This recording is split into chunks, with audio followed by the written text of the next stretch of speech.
In the shadows of Middle-earth, a tale of great importance unfolds, one that would shape the destiny of all. It begins in an era long past, when darkness threatened to engulf our land. Sauron, the Dark Lord, in his quest for dominion, crafted a ring of unimaginable power. Into this ring, he poured his malice and his burning desire to dominate all. This ring, small yet mighty, held within it the fate of Middle-earth. For ages, it lay hidden, waiting. It was not always so. The ring's power would soon awaken, and with it the tale of Gollum and the One Ring would begin, a story pivotal to the fate of all Middle-earth. The fate has a way of stirring even the most deeply buried secrets. In the depths of the misty mountains, a creature known as Gollum came to possess this ring of power. For 500 years, it twisted his mind and prolonged his miserable life, until chance, or perhaps something more, the ring abandoned Gollum, seeking a new bearer. It was found by the most unlikely of creatures, a hobbit named Bilbo Baggins. Unaware of its true nature, Bilbo carried the ring back to his home in the Shire, where it lay dormant for decades. Meanwhile, Gollum, driven by loss and obsession, ventured out into the world for the first time in centuries.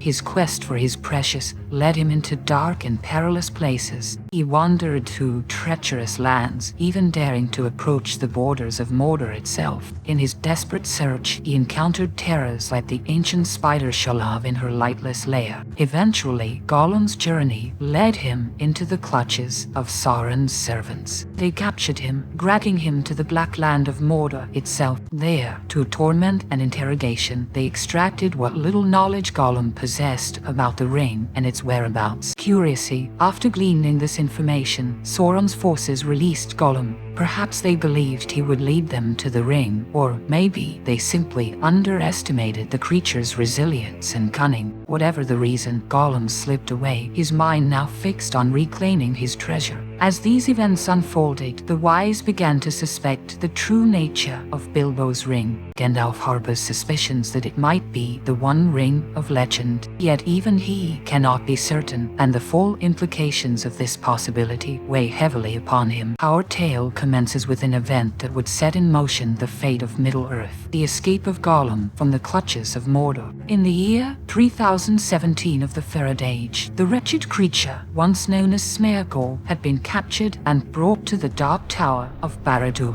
where he endured merciless interrogation at the hands of Sauron's servants. The oppressive darkness of Barad-dûr's dungeons pressed down upon the emaciated figure huddled in the corner. Gollum's once luminous eyes, now dulled by torment and despair, flickered with a spark of desperate cunning as heavy footsteps approached his cell.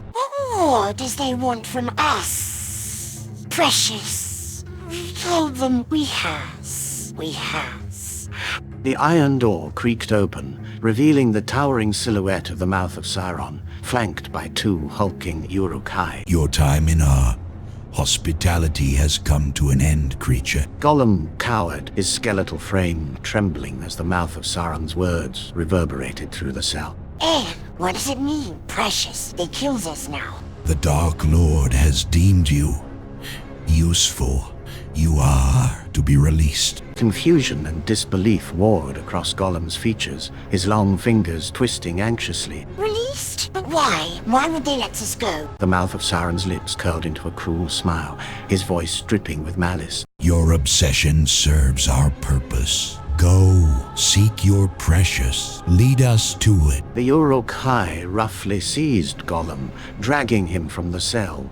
As they ascended through the tower's winding passages, Gollum's mind raced, torn between fear and a growing, insatiable longing. We goes to find you now, precious. Yes, we does. At the tower's base, they thrust Gollum out onto the ashen plains of Gorgoroth. The vastness of Mordor stretched before him, a hellish landscape under a smoke-choked sky. Remember, creature, the eye of Sauron is ever watchful. You cannot hide from Usaz. With a final contemptuous gesture, the mouth of Sauron dismissed Gollum. For a moment, the wretched being stood frozen, overwhelmed by sudden freedom and the weight of unseen surveillance. Which way, Precious? Which way to escape this nasty place? Gollum's gaze darted frantically, seeking a path through the treacherous terrain. In the distance, the faintest glimmer of starlight peeked through Mordor's perpetual bloom, beckoning from beyond the Ethel Duer. There, he goes that way, yes. Away from nasty orcs and dark lords. With a burst of frenzied energy, Gollum scuttled across the barren landscape, his emaciated form weaving between jagged rocks and steaming fissures. Each step carried him closer to freedom, yet the weight of Sauron's watchful presence pressed upon him. Faster, we must find it, we must have it. As Gollum neared the looming mountains, his pace quickened. The desolate landscape of Cirith Ungol stretched out before two figures trudging through the barren terrain. Their armor clinked softly with each step, a discordant melody in the eerie silence. Jagged rocks cast long shadows in the dim light, creating a maze of potential hiding spots for unseen dangers. I don't like this, Durgash. We're too close to that spider's lair. Grashneg's voice was a low growl, his eyes darting nervously from shadow to shadow. His companion, a burlier orc with a face marred by an old burn scar, sneered in response. Scared of a little bug, are you? You've got orders to scout this area. Now shut your gob and keep moving. A faint, pitiful wail echoed through the rocks, causing both orcs to freeze in their tracks. Did you hear that? Of course I heard it, you dung heap. Probably just the wind. The sound came again, closer this time. It was a keen, mournful noise that set their teeth on edge. Help us, please. We're hurt. Help for Smeagol. The voice was barely more than a whisper, but it carried clearly in the still air. Durgash grinned, revealing a mouthful of yellowed, pointed teeth.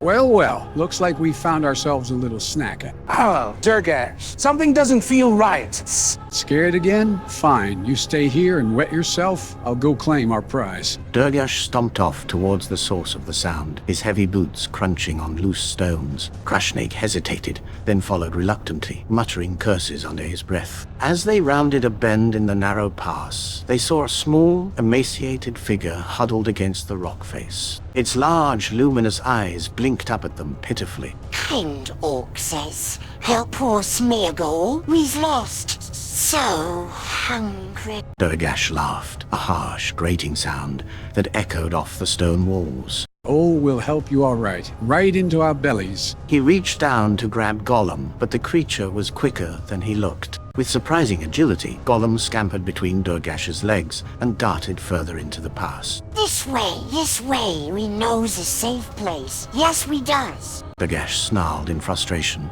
and gave chase, with Grashneg following close behind. They pursued Gollum through a series of twisting tunnels, the passage growing darker and more confined with each turn. Durgash, wait, we're going too deep. Shut it and keep running. We've almost got him. Suddenly, the tunnel opened into a vast, dark chamber. Sticky strands of webbing clung to their armor as they burst through the entrance. Gollum's cackling laughter echoed around them. Foolish orc says, welcome to Shelob's larder. A chittering sound filled the air, and 8 glowing eyes appeared in the darkness above them. Durgash had just enough time to let out a terrified scream before Shelob descended upon him. Her massive form blocked out what little light remained as her stinger plunged into the orc's chest. Grashneg stumbled backward, paralyzed with fear. He watched in horror as Shelob began to wrap Durgash's twitching body in thick webbing. Then the monstrous spider turned her attention to him. No, please. As Shelob advanced, Gollum's voice rang out from the shadows. Wait, Precious, not that one. We has use for him, we does. Shelob paused, her mandibles clicking in what might have been irritation. Gollum slithered into view, positioning himself between the spider and the trembling orc. Remember our bargain? We brings you food, you lets us pass. This one can help us get even more food for you. Juicy man flesh and elf flesh. Shelob's eyes gleamed with hunger at the promise. After a tense moment, she retreated into the darkness, dragging Durgash's cocooned form with her. Grashneg collapsed to his knees, his breath coming in ragged gasps. Gollum approached, a sly grin spreading across his face. Lucky orc, yes. Shelob could have eaten you too, but we saved you. Now you owes us. Precious. Grashneg looked up at Gollum, a mixture of fear, gratitude, and suspicion warring in his eyes.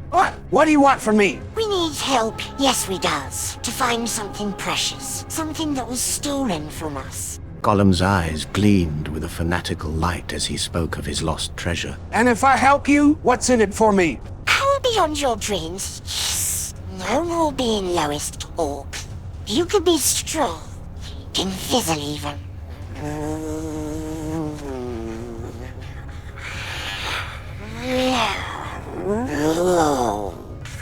Grashneg's fear began to give way to greed and ambition. He slowly got to his feet, towering over the hunched form of Gollum. I must be mad to even consider this, but I've got nothing left to lose, have I? Very well, creature. We have a deal. Gollum's face split into a wide, unsettling grin. He extended a bony hand towards the orc. Partners, yes? We helps each other. Shares the precious. Grashneg hesitated for a moment before clasping the offered hand, his much larger fingers engulfing Gollum's. Partners, for now. But know this, I'll be watching you, Worm. One false move, and I'll feed you to Shalab myself. Gollum nodded vigorously, but a cunning glint remained in his eyes. As they began to move away from Shalot's lair, each kept a wary distance from the other. This alliance, born of desperation and mutual distrust, would shape the fates of many in the days to come. The unlikely pair made their way out of the dark tunnels, emerging into the harsh landscape of Mordor. Gollum scuttled ahead, his keen eyes searching for signs of pursuit or danger. Grashneg followed, his hand never straying far from his weapon. We goes north, precious, towards the big river. That's where nasty hobbitses went with our treasure. And how do you know this? It's been years since you lost your precious. Gollum turned, fixing Grashneg with a penetrating stare that made the orc's skin crawl. We knows, oh yes, we feels it. The precious calls to us. It does. And we hears things, yes. Whispers on the wind. Dark Lord is looking for it too, he is. Grashneg's eyes widened at the mention of Sauron. He lowered his voice, glancing around nervously as if the very rocks might be listening. The Dark Lord? Then why aren't we bringing this information to him? Surely he would reward us.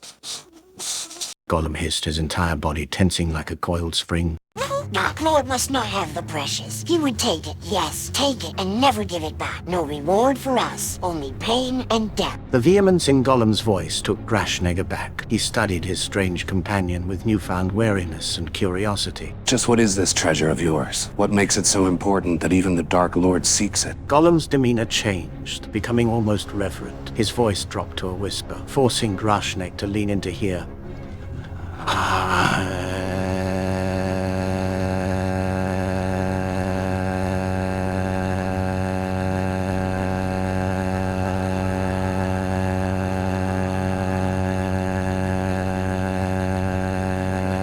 It's beautiful, precious. Perfect golden ring. Gives power to the wearer, it does. Makes them invisible.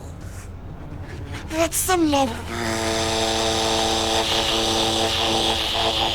Lets them live forever, but it's more than that. Grashneg's mind raced with the implications. Such a weapon could indeed change everything, not just for them, but for all of Middle-earth. And you think we can take this ring from these hobbits? Just the two of us? Hobbits are small, weak, not fighters. We can take it, yes, but we must be clever, patient. Follow them, wait for the right moment. Wait for the right moment. Grashneg nodded slowly, a plan beginning to form in his mind. I know these lands. I can guide us, help us avoid patrols, but we'll need supplies, weapons.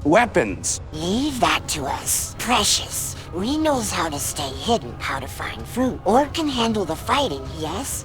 A grim smile spread across Grashneg's scarred face. For the first time in years, he felt a sense of purpose, of ambition beyond mere survival. Oh, I can handle the fighting, all right. You just get me close to these hobbits and I'll show you what an orc can do. As they continued their journey north, the unlikely allies began to plan their pursuit in earnest. Gollum's cunning and knowledge of the ring combined with Grashneg's strength and familiarity with the terrain. It was an uneasy partnership, built on mutual need and mistrust, but one that would have far-reaching consequences for the fate of Middle-earth. The harsh landscape of Mordor gradually gave way to the slightly less forbidding terrain of the Emyn Muil. Gollum led the way, his bare feet finding purchase on even the most treacherous slopes. Grashneg followed, his heavier frame making the climb more challenging. Careful, Oh, nasty rocks will break orc bones if he falls. I know how to climb, you wretch. Just tell me we're getting close to these hobbits of yours. Gollum paused, sniffing the air and cocking his head as if listening to some distant sound. Close, yes, we feels it. But there are others, too. Big folk following the hobbits. We must be very sneaky, precious. Gollum and Grashnig stood atop a jagged outcrop of the Emyn Muil, their eyes fixed on the distant shimmer of the Anduin River. The scent of their hobbit quarry hung faintly in the air, drawing them northward. As they began their descent into the maze-like valleys, the sound of far-off pursuit spurred them onward. Their uneasy alliance, forged in the shadows of Mordor, would be tested in the wild lands ahead as they raced towards the promise of the ring's power. Chapter 1, Whispers in the Night. And so, as the shadows lengthen and whispers of a growing evil spread across the land, the tale of our hero begins. In the village of Bree, at an inn called the Prancing Pony, the first threads of this great tapestry will be woven. The Prancing Pony's common room pulsed with life, a microcosm of Bree's diverse populace. Pipe smoke wreathed the low-beamed ceiling, mingling with the aroma of roasted meat and fresh-baked bread. In the furthest corner, shrouded in shadow, sat a figure as still as the ancient stones of Arna. Another round for my companions here. Good Butterbur. The ranger's voice carried a forced levity that masked his razor-sharp focus. His eyes, grey as twilight and just as mysterious, swept across the room with practiced nonchalance. A cluster of merchants at a nearby table drew his attention, their hushed tones a discordant note in the tavern's jovial symphony. I swear by the Valar, I've never seen the like. These riders, they weren't natural, I tell you. Bah, you've been listening to too many of old Mugwort's tales. Probably just some lord's messengers, nothing more. Messengers? Ha! Did you not see how Butterbur quaked when they entered? They demanded information about some creature golem. They called it Aragorn's hand tightened imperceptibly around his tankard, the only outward sign of his sudden intense interest. He leaned in, every sense attuned to the merchant's conversation. Gollum, sounds like something you'd scrape off your boot after a long day's march. Jest if you will, but I'll not soon forget the chill that ran through me when they spoke. It was as if winter itself had taken form and voice. You're letting your imagination run wild, friend. Next you'll be telling us Sauron himself has returned to plague us all. A ripple of uneasy laughter spread through the group, but Aragorn remained impassive, his mind racing to connect this new information with the growing shadows he'd sensed across Middle-earth. Master Butterbur, might I trouble you for another round for these fine gentlemen? He rose with fluid grace, every movement speaking of years spent in the wild. As he approached the merchant's table, his cloak parted, revealing the well-worn hilt of a sword that had seen more battles than most men had hot meals. Forgive my intrusion, good sirs. I couldn't help but overhear your tale of these dark riders. Aye, stranger. A queer business, if ever there was one. Indeed. And you say they inquired about a creature called Gollum. The merchants exchanged glances, their earlier bravado evaporating in the face of this intense stranger's scrutiny. What's it to you, eh? You one of them rangers? Aragorn's hand moved to his sword hilt, not in threat, but with a casual familiarity that spoke volumes. Let's just say I have a vested interest in the safety of these lands. Any information you could share would be most valuable. The merchant's demeanor shifted, a mixture of fear and grudging respect coloring their expressions. Well, sir, there's not much more to tell. They came at dusk, 3 days past. Cloaked and hooded, they were astride great black horses that seemed to drink in the light around them. Aye, and the chill that came with them. It was as if all the warmth had been sucked from the air. And their questions? What exactly did they ask about this Gollum? They wanted to know if anyone had seen a creature by that name. Small, they said, with large eyes. Spoke of it hissing and crawling. Sounds more like a beast than anything that walks on 2 legs, if you ask me. Aragorn nodded, his face a mask of calm that belied the storm of thoughts whirling within. He tossed a few silver coins onto the table, their soft clink a stark contrast to the weight of the information he'd just received. For your trouble, gentlemen, and your discretion. As he turned to leave, the full implications of what he'd learned settled upon him like a physical burden. Sauron's interest in Gollum could mean only one thing. The enemy was moving, seeking the One Ring. The very fate of Middle-earth might hang in the balance. Butterbur, a word if you please. The portly innkeeper bustled over, his round face creased with concern. What can I do for you, Strider? These riders who came asking questions, did they say anything else? Anything at all? Anything at all? Not much, truth be told. They had a way of asking without really asking, if you take my meaning. Cold voices they had, made me want to bar the door and hide in the cellar, it did. And after they left, did you notice anything unusual? Now that you mention it, there was something. Old Fernie's dog-nasty brute. Always snarling and snapping, it wouldn't stop howling for hours after they'd gone. First time I've ever felt sorry for the beast. Aragorn's brow furrowed, each new piece of information painting an increasingly grim picture. Thank you, Butterbur. Keep your eyes and ears open. If they return, I'll send word, quick as you please, though I hope to high heaven they don't darken my door again. With a nod of thanks, Aragorn strode towards the exit, his mind already racing ahead to his next move. As he reached for the door, a gnarled hand grasped his arm. He turned to find himself face to face with old Mugwort, the village herb master. Beware, Ranger. The old bones speak of dark times ahead. The birds whisper of shadows growing in the east. what do you know of this, old one? Only what the wind tells me, but mark my words, the world is changing. The time of the Ranger may soon be at an end. Aragorn regarded the old man for a long moment, weighing his words against the growing dread in his heart. Then we must make sure it does not end in darkness. With that, he stepped out into the night, the cool air, a welcome respite from the stuffy confines of the inn. The stars above seemed dimmer somehow, as if they too sensed the growing shadow. Aragorn's steps were swift and purposeful as he made his way through Bree's winding streets. Chapter 1.2 A Ranger's Message. The moon hung low in the sky, casting long shadows across the rugged landscape. Aragorn's boots crunched softly on the gravel path as he made his way to the outskirts of Bree. His keen eyes scanned the tree line, searching for a familiar silhouette. Halbarad. A figure emerged from the shadows, his weathered face etched with concern. What news, my lord? Aragorn's hand rested on the hilt of his sword, a habit born of years of vigilance. Dark tidings from the prancing pony. Sauron's agents seek information about Gollum. Halbarad's brow furrowed, the gravity of the situation etched in the lines of his face. This bodes ill. What would you have me do?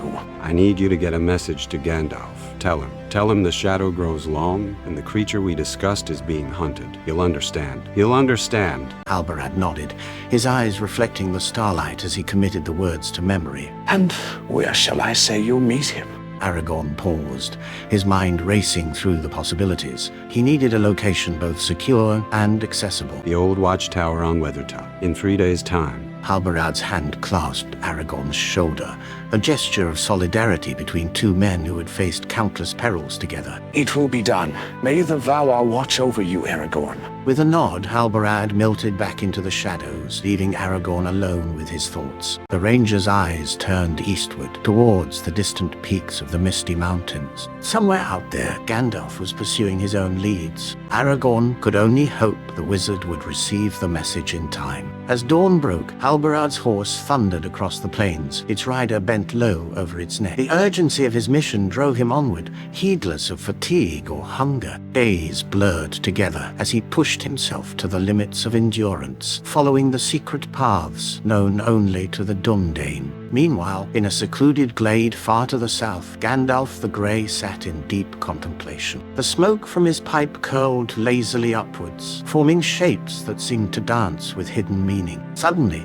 a bird's cry pierced the air, startling the wizard from his reverie. A raven, its feathers gleaming like polished obsidian, alighted on a nearby branch. In its beak, it carried a small scroll. Gandalf's bushy eyebrows rose in surprise as he recognized the seal of the Rangers of the North. What news do you bring, my feathered friend? With gnarled fingers, he carefully unrolled the parchment. As his eyes scanned the cryptic message, the lines on his face deepened. The pipe slipped from his fingers, forgotten, as the full import of Aragorn's words sank in. By the Valar, we must make haste to Weathertop, my friend, and may the winds of Manwë speed our journey. But in an instant, the wizard was on his feet, staff in hand, his original plans. With a whispered word, he summoned summoned his horse. The wizard's bushy eyebrows furrowed, deep lines etching themselves across his forehead. The pipe slipped from his fingers, forgotten, as the full import of Aragorn's words sank in. With a fluid motion belying his apparent age, Gandalf mounted the majestic steed. His mind raced with possibilities and dire implications. If Sauron's agents were actively seeking Gollum, it could only mean one thing. The enemy suspected the truth about the ring's whereabouts. Chapter 1-3, Meeting in the Angle.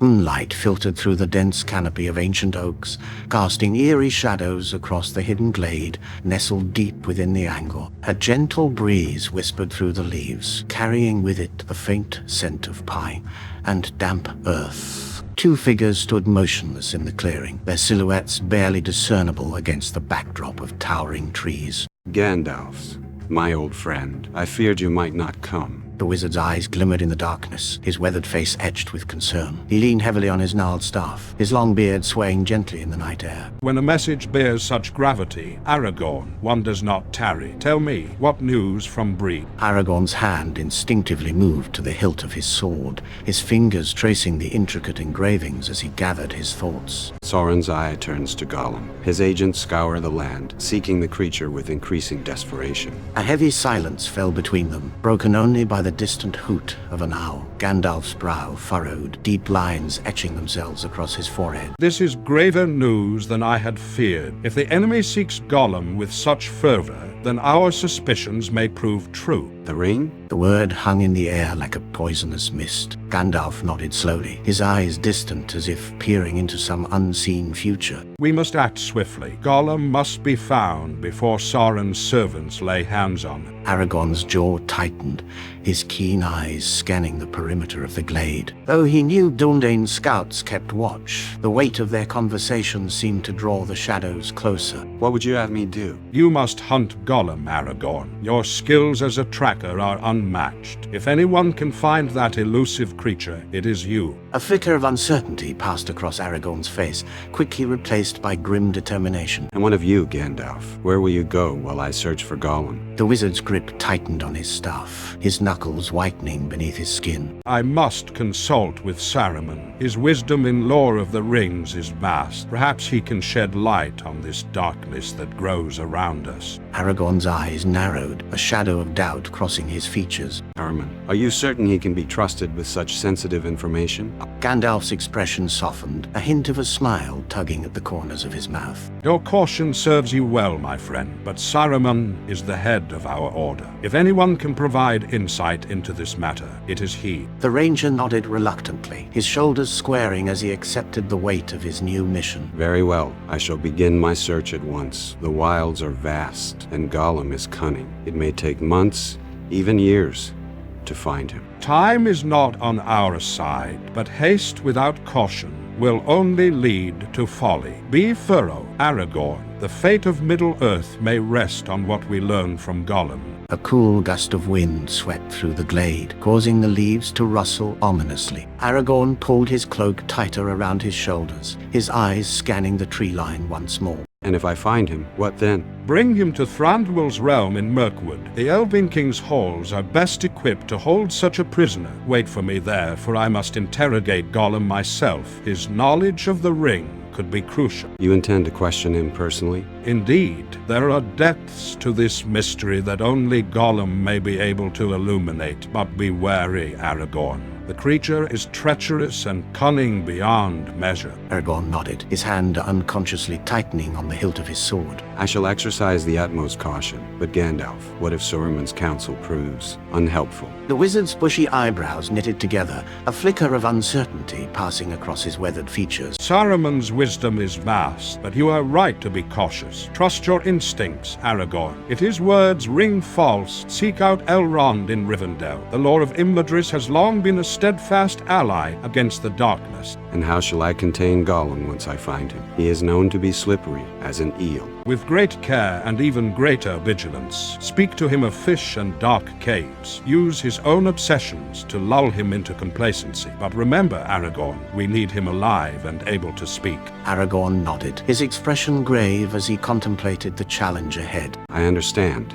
What of the Dundane? Should I call upon them for aid? Gandalf stroked his beard thoughtfully, weighing the options before them. Use them sparingly. Too many searchers may alert our enemies, but do not hesitate to call upon Halbarad if dire need arises. He is trustworthy and skilled. And you, old friend? How will I contact you if I uncover something of great importance? Look to the skies. Gwaihir and his kin will keep watch. If you have urgent news, entrust it to them. They will find me wherever I may be. A solemn silence fell between them, broken only by the first tentative chirps of awakening birds. The day approaches. We must part ways now, Aragorn. May the Valar guide your steps and keep you from harm. And may they grant you wisdom in your counsel with Saruman. Farewell, Gandalf, until we meet again in Thranduil's halls. With a final clasp of hands, Aragorn melted into the shadows of the forest, his form quickly lost among the trees. Gandalf watched him go, his ancient eyes filled with a mixture of pride, hope, and deep, abiding concern. As the first rays of sunlight began to pierce the canopy, the wizard turned his gaze westward, his mind already racing with the challenges that lay ahead in Isengard and beyond. Chapter 2.1 Isengard. The imposing black tower of Orthanc pierced the sky, its obsidian surface gleaming in the fading light. Gandalf approached on his chestnut steed, his brow furrowed with concern. The once lush gardens surrounding Isengard lay eerily still, devoid of birdsong or the rustle of leaves. Something is amiss here. He dismounted, his staff tapping against the stone path as he made his way to the tower's entrance. The journey from the angle had been long and arduous, filled with foreboding. As he neared Orthanc, an unsettling stillness had fallen over the land, as if nature itself held its breath in anticipation of some terrible event. The massive doors swung open silently, revealing Saruman the White in robes that seemed to shimmer with an otherworldly iridescence. Gandalf, my old friend, to what do I owe this? Unexpected visit. His voice carried a hint of irritation beneath the veneer of politeness. Gandalf's eyes narrowed imperceptibly as he stepped inside.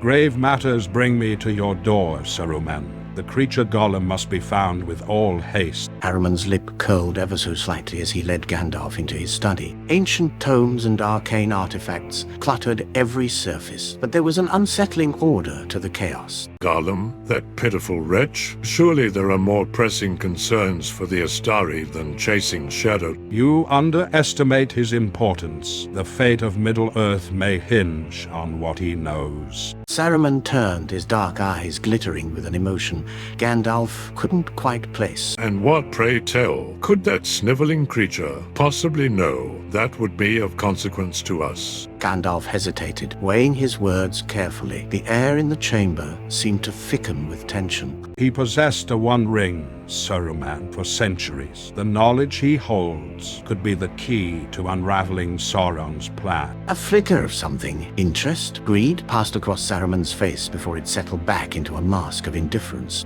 The One Ring is lost, Gandalf, a relic of a bygone age. We should focus our efforts on more tangible threats. Gandalf's grip tightened on his staff, his intuition screaming that something was terribly wrong. And what threats might those be, old friend? The world is changing, Gandalf. Power shifts like sand in the wind. We must adapt or be swept away. You speak of greater games, Saruman. Yet the hunt for Gollum could unravel the very threads of Sauron's plans. My dear Gandalf, your fascination with the lesser creatures of Middle-earth continues to cloud your judgment. What could this Gollum possibly know that would be of consequence? Gandalf's eyes narrowed, his voice taking on a grave tone. He possessed the One Ring, Saruman. For centuries, the knowledge he holds could be invaluable. A flicker of interest passed across Saruman's face, quickly masked by practiced indifference. The One Ring? Come now, Gandalf. That relic is lost to the ages. We have more pressing matters to attend to. And what matters might those be, old friend? Saruman rose, his white robes shimmering as he paced the chamber. The world is changing, Gandalf. Power shifts like sand in the wind. We must adapt, prepare for what's to come. Gandalf leaned on his staff,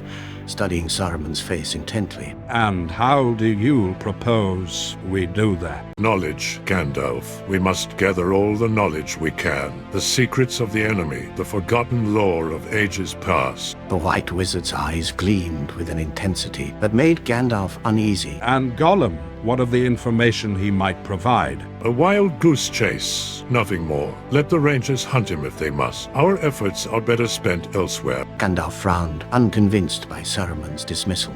I fear you underestimate the importance of this creature, Saruman. The smallest stone can turn the course of a river. Poetic as always, Gandalf, but poetry will not save us from what's coming. A tense silence fell between them. Gandalf could sense a change in Saruman, a hardening of purpose that hadn't been there before. What have you seen, Saruman? What knowledge have you gleaned that makes you speak thus? Saruman's lips curled into a thin smile. Enough to know that chasing after pitiful creatures like Gollum is a waste of our precious time. We must look to greater things, Gandalf. Greater things, such as...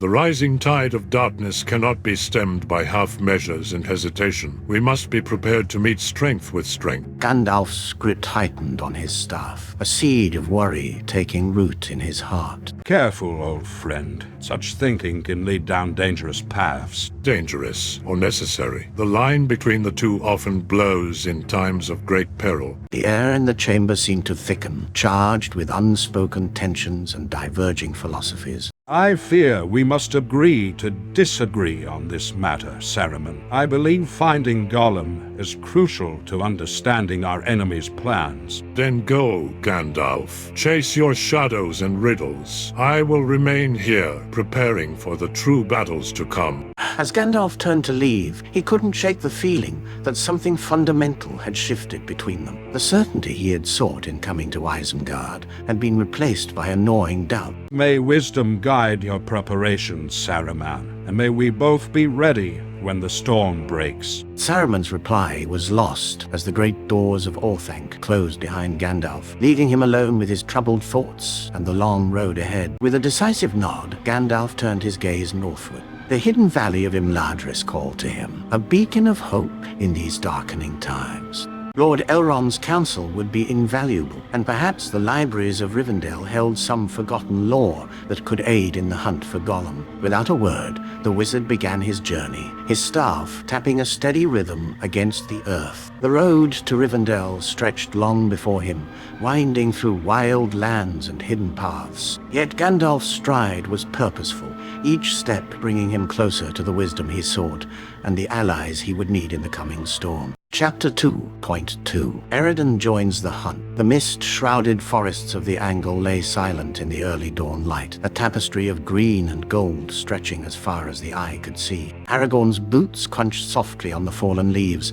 as he approached the Dundane encampment, his weathered cloak billowing gently in the cool morning breeze. His keen eyes, honed by years of ranging in the wild, scanned a collection of tents and lean-tos, searching for one face in particular among the stirring camp. Ered, where are you, my young friend? A young man with weather-worn features emerged from a nearby tent, his hand instinctively moving to the hilt of his sword. His dark hair, unkempt from sleep, framed a face etched with the early lines of a life spent in vigilance. Recognition dawned in his eyes as they fell upon Aragorn's familiar form. My lord Aragorn, what unexpected wind brings you to our humble camp at this early hour? Aragorn's face was grim, the weight of his purpose evident in the set of his broad shoulders and the furrow of his brow. He gestured for Eredin to follow him away from the awakening camp. I have need of your skills, Eredin. A task of utmost importance lies before us, one that may shape the very fate of Middle-earth. Eredin straightened, his posture shifting from surprise to readiness in an instant. The young ranger's eyes gleamed with a mixture of excitement and trepidation, his hand unconsciously tightening on the hilt of his sword. I am at your service, as always, my lord. Whatever the task, whatever the danger, you need only name it. You need only name it. Walk with me, Eredin. What I have to say must not fall on other ears, lest our purpose be compromised before we even begin. The two rangers moved away from the camp, their footsteps nearly silent on the forest floor. The early morning mist swirled around their ankles as they walked, lending an air of secrecy to their conversation. When they were well out of earshot, Aragorn turned to face his former pupil, his grey eyes intense with the gravity of their mission. We hunt for Gollum, the creature who once possessed the enemy's ring. His capture may hold the key to unraveling Sauron's plans and safeguarding the future of all free peoples. Eridan's eyebrows rose, his hand tightening further on his sword hilt. The name Gollum was whispered in legends and campfire tales, a creature of mystery and malice. The very creature Gandalf spoke of in hushed tones. The one whose past is entwined with the darkest powers of our age. The very same. His knowledge, his experiences, they may prove crucial in the coming storm. We must find him before the enemy does, for if Sauron lays hands on Gollum, all may be lost. Eridan's eyes gleamed with a complex mixture of emotions, excitement at the prospect of such an important quest, trepidation at the dangers they would surely face, and determination to prove worthy of Aragorn's trust. A perilous quest indeed, my lord. When do we set forth on this vital mission? With the setting sun, we must depart. Time is not our ally in this endeavor. We must make haste to the Brown Lands, for our quarry is as cunning as he is swift. Eridan nodded, his mind already racing through the myriad preparations needed for such a journey. His fingers drummed a thoughtful rhythm on his sword hilt as he considered their path. I shall gather my gear with all haste and bid a swift farewell to my kin. Is there aught else we require for this journey into the unknown? Lemb is bred from our elven allies. Light yet sustaining, will need its nourishment for the long and arduous road ahead. And fill your water skins from the clear streams of the Angle. Who knows when we'll next taste such pure water? As they walked back to the camp, the rising sun beginning to burn away the morning mist, Aragorn's hand fell on Eridan's shoulder. The touch was both comforting and laden with the weight of their impending quest. This journey will test us to our very limits, my friend. The road will be long, the dangers manifold, and our quarry elusive. Are you certain you wish to undertake such a perilous venture? Eridan's jaw set with determination, his eyes meeting Aragorn's unflinchingly. In that moment, the young ranger seemed to grow taller, as if rising to meet the challenge laid before him. My place is by your side, my lord, come what may. Whatever perils we may face, whatever hardships lie in wait, we shall face them together. The Dunedain do not shrink from duty, no matter how daunting, no matter how daunting. A ghost of a smile touched Aragorn's lips, pride glimmering in his storm-grey eyes. He saw in Eridan the strength and courage of their people, a legacy stretching back to Numenor of old. Then let us prepare, and swiftly. The fate of Middle-earth may rest upon our success or failure. We carry with us the hopes of all free peoples, though they know it not. As the sun began its slow descent towards the horizon, painting the sky in hues of gold and crimson, Aragorn and Eridan stood at the edge of the camp, their packs were filled with provisions, their weapons honed and ready. The other rangers gathered to bid them farewell, their faces solemn with the knowledge of the importance of the quest, though its true nature remained unspoken. Which way do we turn our steps first, my lord? What path shall lead us to our elusive quarry? East, towards the towering peaks of the Misty Mountains. We'll cross their treacherous slopes and make for the desolate expanse of the Brown Lands. Gollum's trail is old, a whisper in the wilderness, but not beyond our skill to follow.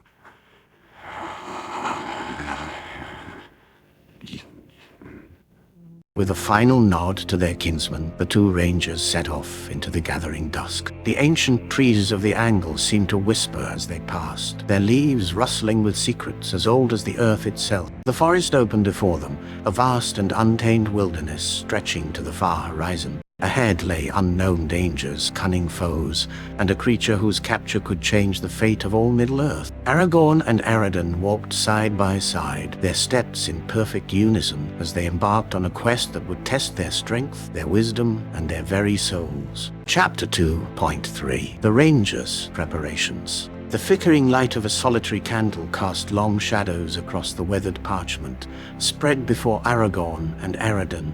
The map, its edges frayed and yellowed with age, bore the marks of countless journeys etched into its surface. We must consider every possible route Gollum might take. His calloused finger traced a winding path through the Brown Lands, pausing at the jagged representation of the Emin Mule. The creature is cunning, my lord. He may avoid the obvious paths. The younger ranger leaned forward, his brow furrowed in concentration. His eyes, keen as a hawk's, scanned the crowded contours of the map. Indeed, which is why we must be prepared for any eventuality. Aragorn's voice carried the weight of experience, tempered by years of tracking the most elusive of prey. He reached for a small pouch, its contents clinking softly as he placed it on the table. Lemba's bread, light, nourishing. It will sustain us through long days of hard travel. And what of weapons? Aradan's hand instinctively moved to the hilt of his sword, a gesture not lost on his mentor. We go not to war, Aradan, but stealth will be our greatest ally. Choose your gear wisely. Every ounce will count in the wild. A moment of silence fell between them, broken only by the soft crackle of the candle's flame. Aradan's eyes met Aragorn's, a silent understanding passing between mentor and pupil.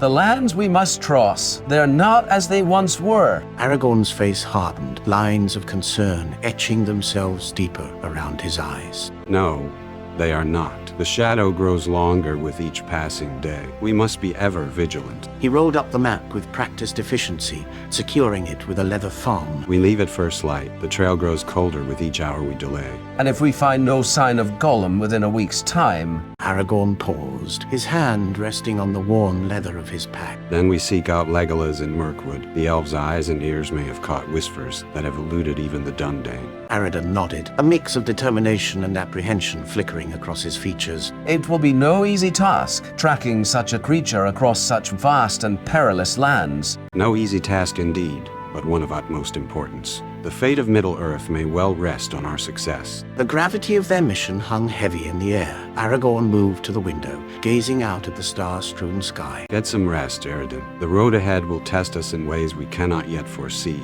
As Aradan turned to leave, Aragorn's voice stopped him at the threshold. And Aradan, I'm glad to have you by my side on this journey. A small smile tugged at the corners of Aradan's mouth, pride and resolve shining in his eyes. I won't let you down, my lord. With a respectful nod, Aradan departed, leaving Aragorn alone with his thoughts. The ranger chieftain turned back to the window, his eyes searching the darkness beyond. Somewhere out there, Gollum lurked, a twisted creature holding secrets that could shape the destiny of all three peoples. Aragorn's jaw set with grim determination. Come dawn, the hunt would begin in earnest. Chapter 3.1 Legolas' Warning. The dense canopy of Mirkwood loomed before Aragorn and Aradan, its twisted branches reaching out like gnarled fingers. A week of fruitless searching had led them here, to the very edge of the once great forest. The air hung heavy with an unseen menace, causing both rangers to tighten their grips on their weapons instinctively. Keep your wits about you, Aradan. Mirkwood's shadows hide more than just trees these days. I can feel it. The very air seems tainted. A rustle in the undergrowth sent both men spinning, hands flying to sword hilts. But instead of danger, a lithe figure emerged from the foliage, moving with inhuman grace. Legolas, prince of the woodland realm, stepped into view, his keen eyes scanning the area before settling on the two rangers. Nazgul Fan and Aragorn, though I wish our meeting came under brighter circumstances. The elf's fair face was marred by a frown, his usual mirth replaced by a grim set to his jaw. Aragorn clasped forearms with his old friend, noting the tension in Legolas' stance. What news from the forest, Melon Nin? Your message spoke of dark tidings. Legolas' eyes darted to the tree line, as if expecting shadows to take form at any moment. He lowered his voice, forcing the rangers to lean in close. The woods grow sick, Aragorn, and evil spreads from Dol Guldur, corrupting all it touches. Our patrols are stretched thin, barely able to keep the darkness at bay. Surely the elves of Mirkwood can handle a few more spiders and orcs. Legolas shook his head, golden hair catching the fading sunlight. If only it were so simple. We've seen things, creatures that should not be, whispers of a power growing in the south, one that makes even the oldest among us tremble. Sauron. Perhaps, or one of his lieutenants. Whatever it is, it's emboldening our enemies. Orc raids grow bolder, pushing deeper into our territory. And there are other things that hunt in the night, leaving naught but bones and terror. Aragorn's brow furrowed, his weathered face etched with concern. He exchanged a glance with Aradan, seeing his own unease mirrored in his companion's eyes. We seek Gollum. Have you any word of such a creature passing through these lands? Gollum? No, though in truth, our attention has been focused inward of late. Aragorn, if you intend to enter Mirkwood, you must understand the peril. The old paths are no longer safe. Even our most skilled warriors travel in groups now. One of the men of Dale. Surely they'd notice these changes as well. Legolas' expression darkened further, a shadow passing over his fair features. Trade has all but ceased. Those few who brave the forest road speak of eerie lights in the distance, of voices that call from the shadows. Many never return at all. Then we shall have to be especially cautious. Thank you, Legolas. Your warning may well save our lives. The elf prince nodded solemnly, then reached into a pouch at his belt. He produced 2 small, leaf-wrapped parcels. Lembas, you may find supplies hard to come by within, and take this. He handed Aragorn a small, intricately carved whistle. Should you find yourselves in dire need, blow thrice upon this. If any of my kin are near, they will come to your aid, but use it sparingly.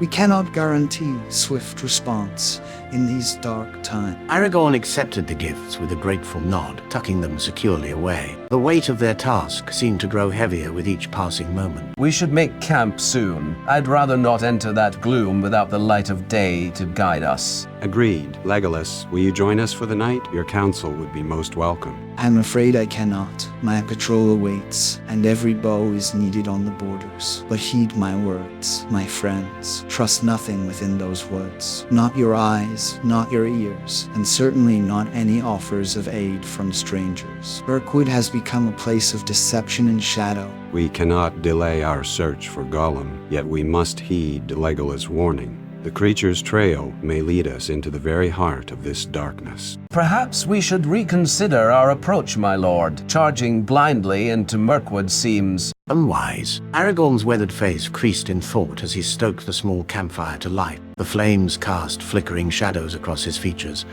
highlighting the gravity of their situation. You speak true, Eredin. We need a strategy that balances speed with caution. Legolas, who had been silently observing their exchange, stepped forward once more. His keen elven eyes scanned a darkening forest before settling on the 2 rangers. If you seek Gollum, I may have information that could aid your quest. Our patrols have reported strange disturbances near the eastern borders of our realm, where the forest gives way to the Brown Lands. What manner of disturbances? Tracks unlike any we've seen before.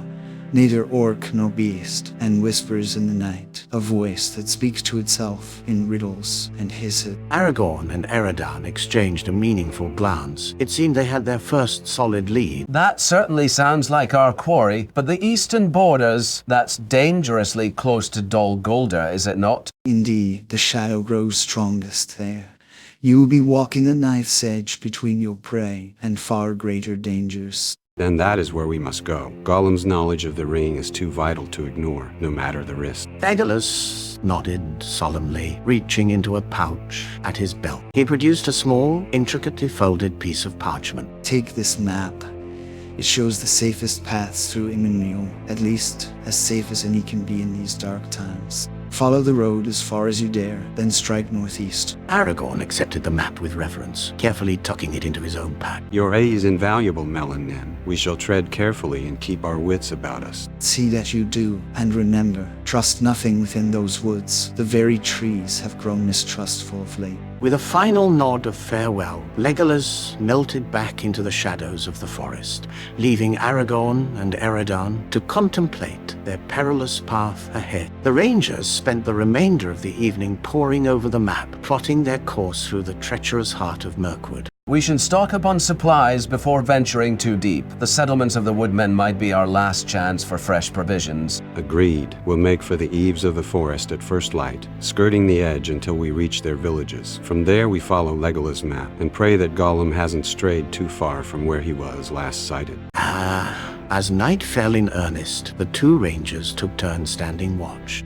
The looming presence of Mirkwood seemed to press in around them, a palpable reminder of the dangers that awaited. Yet within that darkness lay their quarry, and perhaps the key to unraveling the mystery of the One Ring. With grim determination, Aragorn and Eredin prepared themselves for the trials ahead, knowing that the fate of Middle-earth might very well rest upon the success of their hunt. The first rays of dawn painted the sky in hues of pink and gold as Aragorn and Eredon approached the foreboding silhouette of Emyn Jagged peaks thrust upward, their sharp edges cutting into the horizon like the teeth of some great beast. The air grew thick with an oppressive silence, broken only by the crunch of gravel beneath their boots. I've heard tales of men losing their way in these hills, never to return. His eyes darted from one rocky outcropping to another.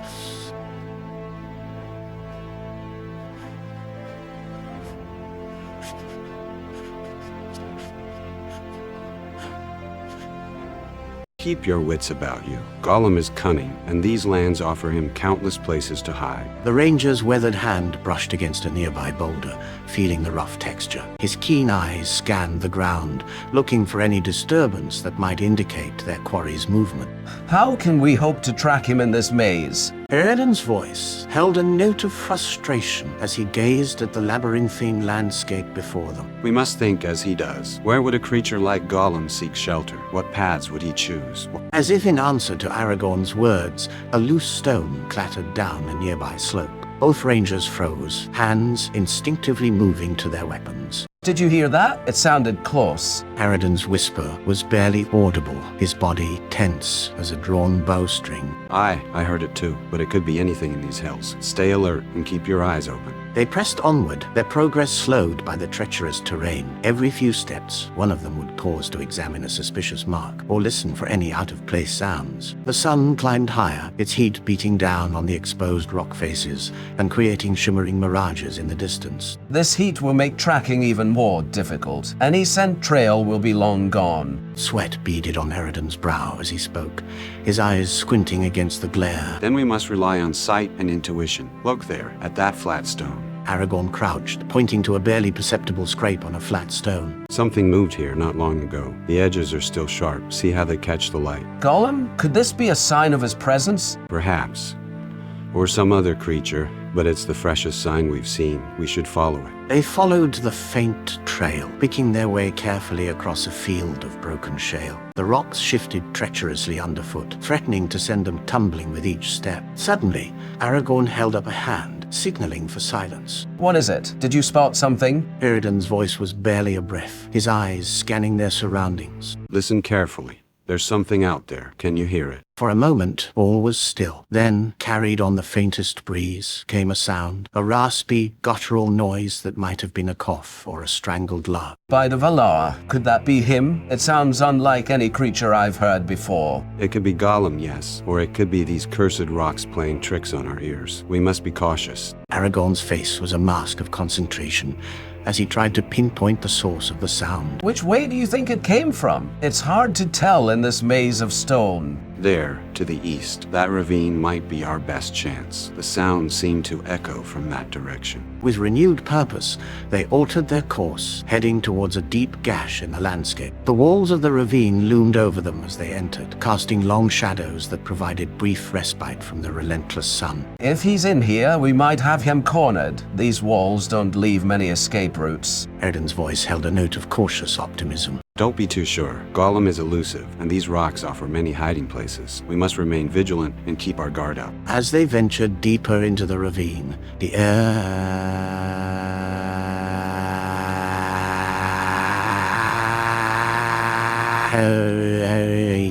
moss clung to the rocks in patches, and the sound of trickling water echoed faintly from somewhere ahead. Look sharp. If there's water nearby, he may have been drawn to it.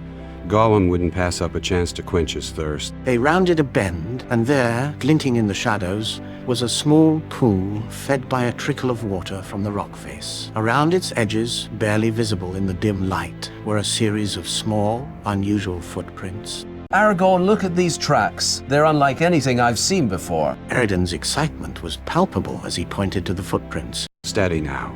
These could be Gollum's, but we can't be certain. Let's examine them closely before jumping to conclusions. The rangers crouched by the pool, studying the footprints intently. The marks were unlike any they had seen before, small, with splayed toes and a strange gait. What do you make of them? They seem too small for an orc or goblin. They're fresh.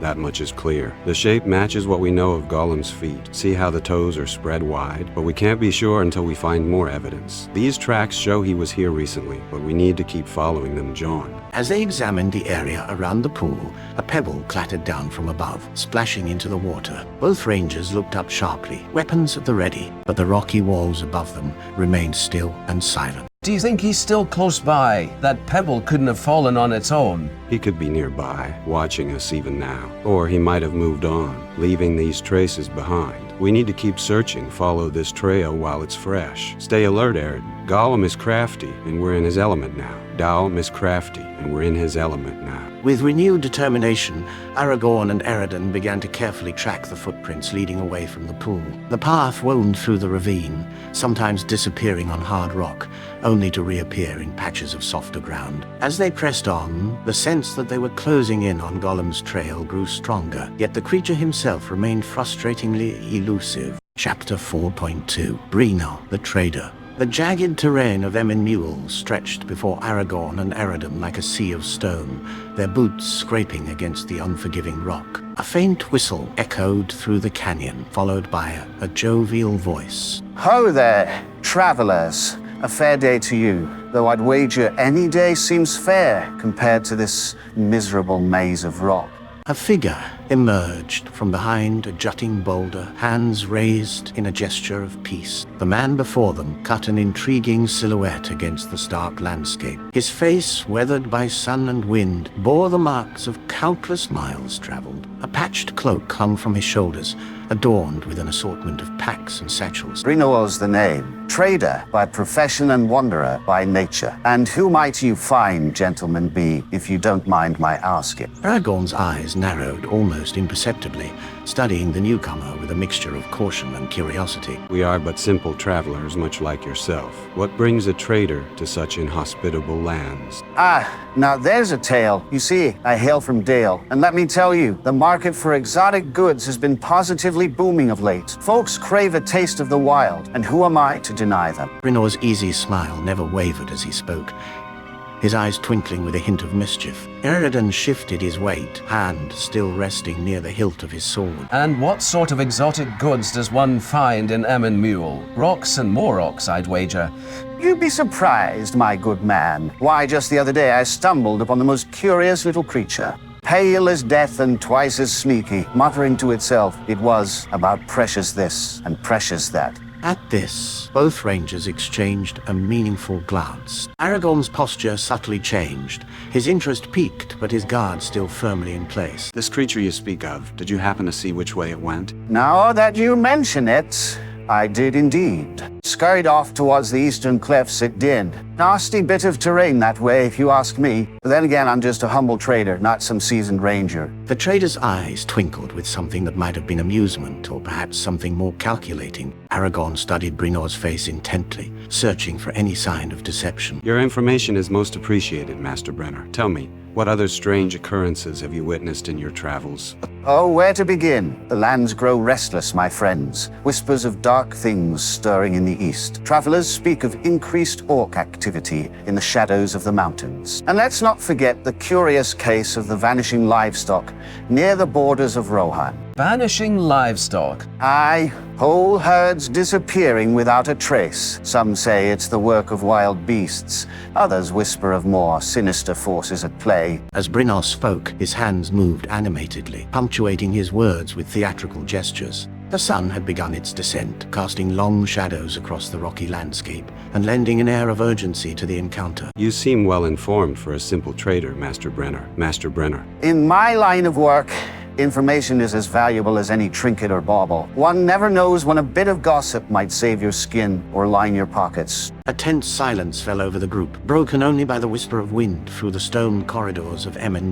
Eredin's eyes darted between Aragorn and Brenner, awaiting his leader's decision. We thank you for your counsel, Brino of Dale. The hour grows late, and we must press on. Of course, of course. Far be it from me to delay weary travelers. But before you go, might I offer you some provisions? I've a fine selection of dried meats and fruits that would serve you well on your journey. Aragorn considered the offer for a moment, weighing the potential risks against the practical benefits of replenishing their supplies. Your generosity is appreciated. We will gladly trade for some of your wares. As the transaction took place, Brenor's eyes gleamed with an intensity that seemed at odds with his affable demeanor. The rangers carefully inspected each item before adding it to their packs, ever mindful of potential treachery. May the road rise to meet you, my friends, and should our paths cross again, know that Brenor the trader will always have a tale to share and a bargain to strike. With a flourish of his patched cloak, Brenor disappeared behind an outcropping of rock, leaving Aragorn and Eredin alone once more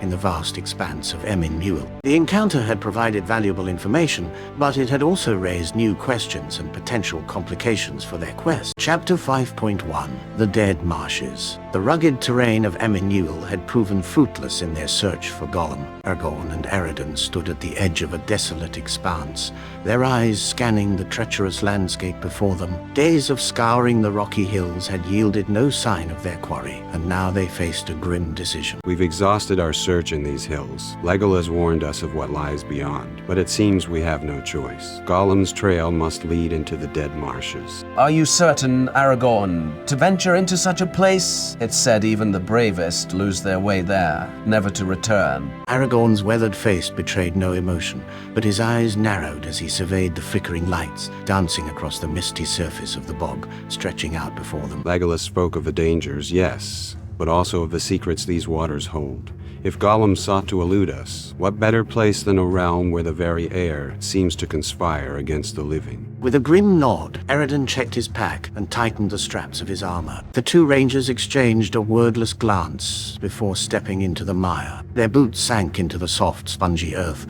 with each careful step as they began their perilous journey into the Dead Marshes. A thick, cloying mist hung over the Dead Marshes, obscuring the horizon and muffling all sound. The air felt heavy, laden with the stench of decay and stagnant water. Aragorn and Eredin stood at the edge of this desolate expanse, their eyes scanning the treacherous landscape before them. We've no choice. Gollum's trail leads here. Into that? It's a death trap waiting to swallow us whole. Aragorn's weathered face betrayed no emotion, but his eyes narrowed as he surveyed the flickering lights dancing across the misty surface of the bog. Legolas warned us. Those lights are not to be trusted. They'll lead us astray if we're not vigilant. Eredin checked his pack and tightened the straps of his armor. The two rangers exchanged a wordless glance before stepping into the mire. Their boots sank into the soft, spongy earth with each careful step. It feels like the ground itself is trying to swallow us. Every step could be our last. Aragorn's keen eyes darted from one patch of solid ground to the next, plotting their course through the treacherous terrain. The eerie silence was broken only by the occasional squelch of their footsteps and the distant haunting cries of unseen creatures. As they ventured deeper into the marshes, the mist thickened, reducing visibility to mere feet. Pale, ghostly lights danced at the edge of their vision, beckoning them towards deeper waters. Stay close. Those lights are... His warning was cut short as Aredin's foot slipped, plunging him knee-deep into murky water. The ranger let out a muffled curse as he struggled to free himself. Something's got my leg. Some foul creature from the depths seeks to claim me. Aragorn whirled around, his hand instinctively going to his sword hilt. In one fluid motion, he reached out and grasped Aredin's arm, hauling him back onto firmer ground. As Eredin stumbled to safety, both men caught a glimpse of something pale and corpse-like sinking back into the depths. The dead do not rest easy here. We must be more cautious, lest we join their ranks in these fetid waters. Eredin nodded. They pressed on, every step a calculated risk. The oppressive silence seemed to close in around them, broken only by the occasional splash or distant, echoing wail. Hours passed, though time seemed to lose all meaning in this place of eternal twilight. Aragorn paused, crouching to examine the patch of mud. These tracks, they're fresh, left by something that passed this way not long ago. Gollum, has that wretched creature finally left us a trail we can follow through this forsaken marsh? No. Something else. Larger and likely far more dangerous. A chill ran down Aradon's spine that had nothing to do with the damp air. He scanned their surroundings, suddenly acutely aware of how exposed they were. Orcs, perhaps? Their foul stench would blend well with this accursed place. Perhaps, or something worse, some fell creature drawn to the corruption of this place. They pressed on, following the faint trail. The mist parted briefly, revealing a small island of relatively dry land ahead. As they approached, something caught Aragorn's eye, a glint of metal half buried in the mud. Carefully he reached down and extracted a small, curved blade. Its edge was notched and crusted with dark stains. Orcish make, and recently used. The blood upon it is not yet fully dry. So we're not alone out here. We share these marshes with servants of the enemy. A low, guttural sound echoed across the water, sending ripples through the stagnant pools. Both rangers froze, hands on their weapons. What manner of creature was that? Nothing good. We need to move, now, before we find ourselves beset by foes on all sides. They quickened their pace, abandoning stealth for speed. The sounds grew closer, a cacophony of splashes and snarls that seemed to come from all directions at once. Suddenly, a dark shape burst from the mist ahead of them. Aragorn's sword sang as it left its sheath, meeting the crude blade of an orc scout with a resounding clash. Eredin spun, his own weapon flashing as he parried a blow from behind. The battle was swift and brutal, the narrow footing making every movement treacherous. As the last orc fell, Aragorn wiped his blade clean, his eyes scanning the mist for further threats. They weren't expecting us. Hunting parties, perhaps, drawn to these lands by some dark purpose. All looking for something. The same quarry we seek, mayhap. Could Gollum's presence have drawn the eye of the enemy to this forsaken place? Aragorn's expression deepened, the weight of their quest seeming to settle more heavily upon his shoulders. The presence of orcs complicated their mission immensely. Not only did they have to contend with the dangers of the marshes themselves, but now they faced the threat of discovery by servants of the enemy. We press on, but we must be even more cautious now. The marshes may hide our tracks from prying eyes, but they'll hide the movements of our foes as well. We walk a razor's edge between secrecy and peril. As they continued their perilous journey, the weight of their quest seemed to grow heavier with each step. The dead marshes stretched endlessly before them, a labyrinth of mist and memory where danger lurked in every shadow. And somewhere in this forsaken place, their quarry awaited. The creature Gollum, bearing secrets that could shape the fate of Middle-earth itself. Chapter 5.2 Pursuing Gollum. A flicker of movement in the mist caught Aragorn's eye. He froze, his hand instinctively reaching for the hilt of his sword. The eerie silence of the dead marshes was broken only by the soft squelch of their boots in the sodden earth. Eredin, did you see that? Aye, just there, beyond that cluster of reeds. Eredin's eyes, sharp as a falcon's, scanned the treacherous landscape. The mist swirled and eddied, playing tricks on their vision. Aragorn crouched low, his fingers brushing against a barely perceptible indentation in the mud. Fresh tracks. He's close. Without a word, the two rangers began their pursuit. They moved with a fluid grace that belied the danger of their surroundings. Each step was carefully placed, avoiding the deeper pools and deceptive patches of seemingly solid ground. Look there, my lord, the grass is bent. Aragorn nodded, his eyes narrowing as he studied the subtle signs. The creature they pursued was clever, but desperation made it careless. A snapped twig here, a displaced pebble there. To most, these would be meaningless, but to the trained eye of a ranger, they formed a clear trail. He's moving faster now. He knows we're on his trail. The chase intensified. Aragorn and Eredin quickened their pace, their breath coming in controlled, measured bursts. The mist seemed to thicken around them, as if the very marsh itself sought to conceal their quarry. My lord, watch your step. Aragorn's foot hovered over a patch of ground that looked solid but quivered unnaturally. He quickly adjusted his stride, narrowly avoiding plunging into a hidden sinkhole. Thank you, Eredin. Your eyes may have just saved my life. They pressed on, the landscape becoming increasingly treacherous. Pale lights danced in the distance, ghostly will-o-wisps that threatened to lead them astray. Eredin's keen sight proved invaluable, spotting the telltale signs of Gollum's passage that even Aragorn might have missed in the confusing terrain. There, a scrap of cloth caught on that thorn bush. Aragorn examined the tattered fragment, his fingers running over the coarse fabric. Not elven make, nor of the race of men. This belonged to our quarry. The trail led them deeper into the heart of the marshes. The air grew thick and oppressive, heavy with the stench of decay. Ghostly faces seemed to peer up at them from the depths of stagnant pools, a grim reminder of battles long past. I've never seen such a place. It's as if the very land is haunted. These marshes are the graveyard of an ancient battle.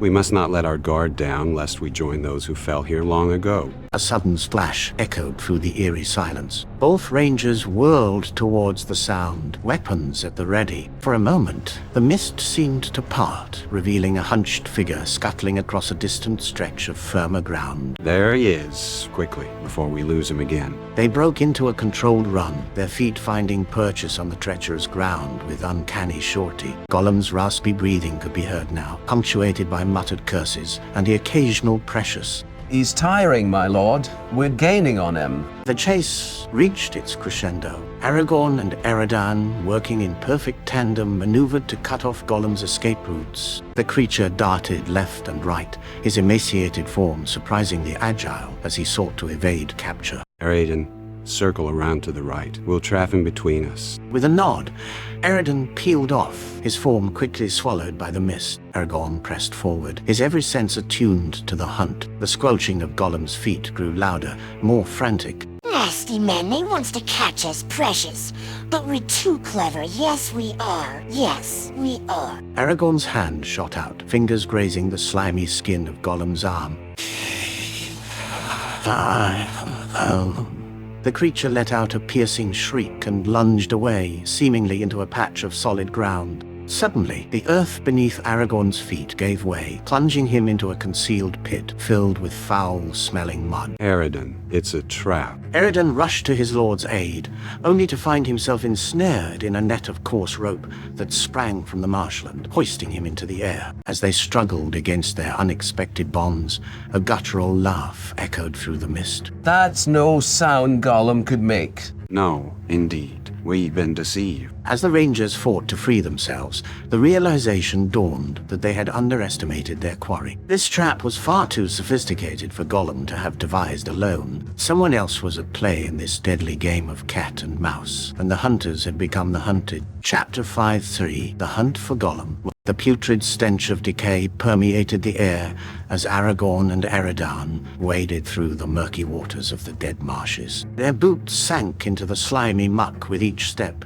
the viscous liquid threatening to pull them under. Wisps of ghostly mist swirled around their ankles, obscuring the treacherous terrain beneath. Careful, Eredan. One misstep and we'll join the corpses below. I've no desire to become part of this cursed place. A splash echoed in the distance, followed by a guttural hiss. Aragorn's hand flew to the hilt of his sword, his eyes narrowing as he scanned the foggy landscape. Look there, Eredan. He pointed towards a small island of matted reeds and rotting vegetation. A pale, emaciated figure darted between the clumps of dead grass, its movements unnaturally quick and erratic. By the Valor, it's like trying to catch smoke with bare hands. The two rangers split up, circling the island from opposite directions. Gollum's bulbous eyes glowed with a sickly light as he cowered behind a gnarled tree stump, his bony fingers digging into the sodden earth. Nasty men, they wants to hurt us, precious. We must run. Yes, runs away. Aragorn crept forward, his footsteps barely disturbing the water's surface. Eredan mirrored his movements, bow at the ready. As they closed in, Gollum's head whipped back and forth, searching for an escape route. Route! Now, Eredan. The ranger loosed an arrow, its fletching grazing Gollum's arm.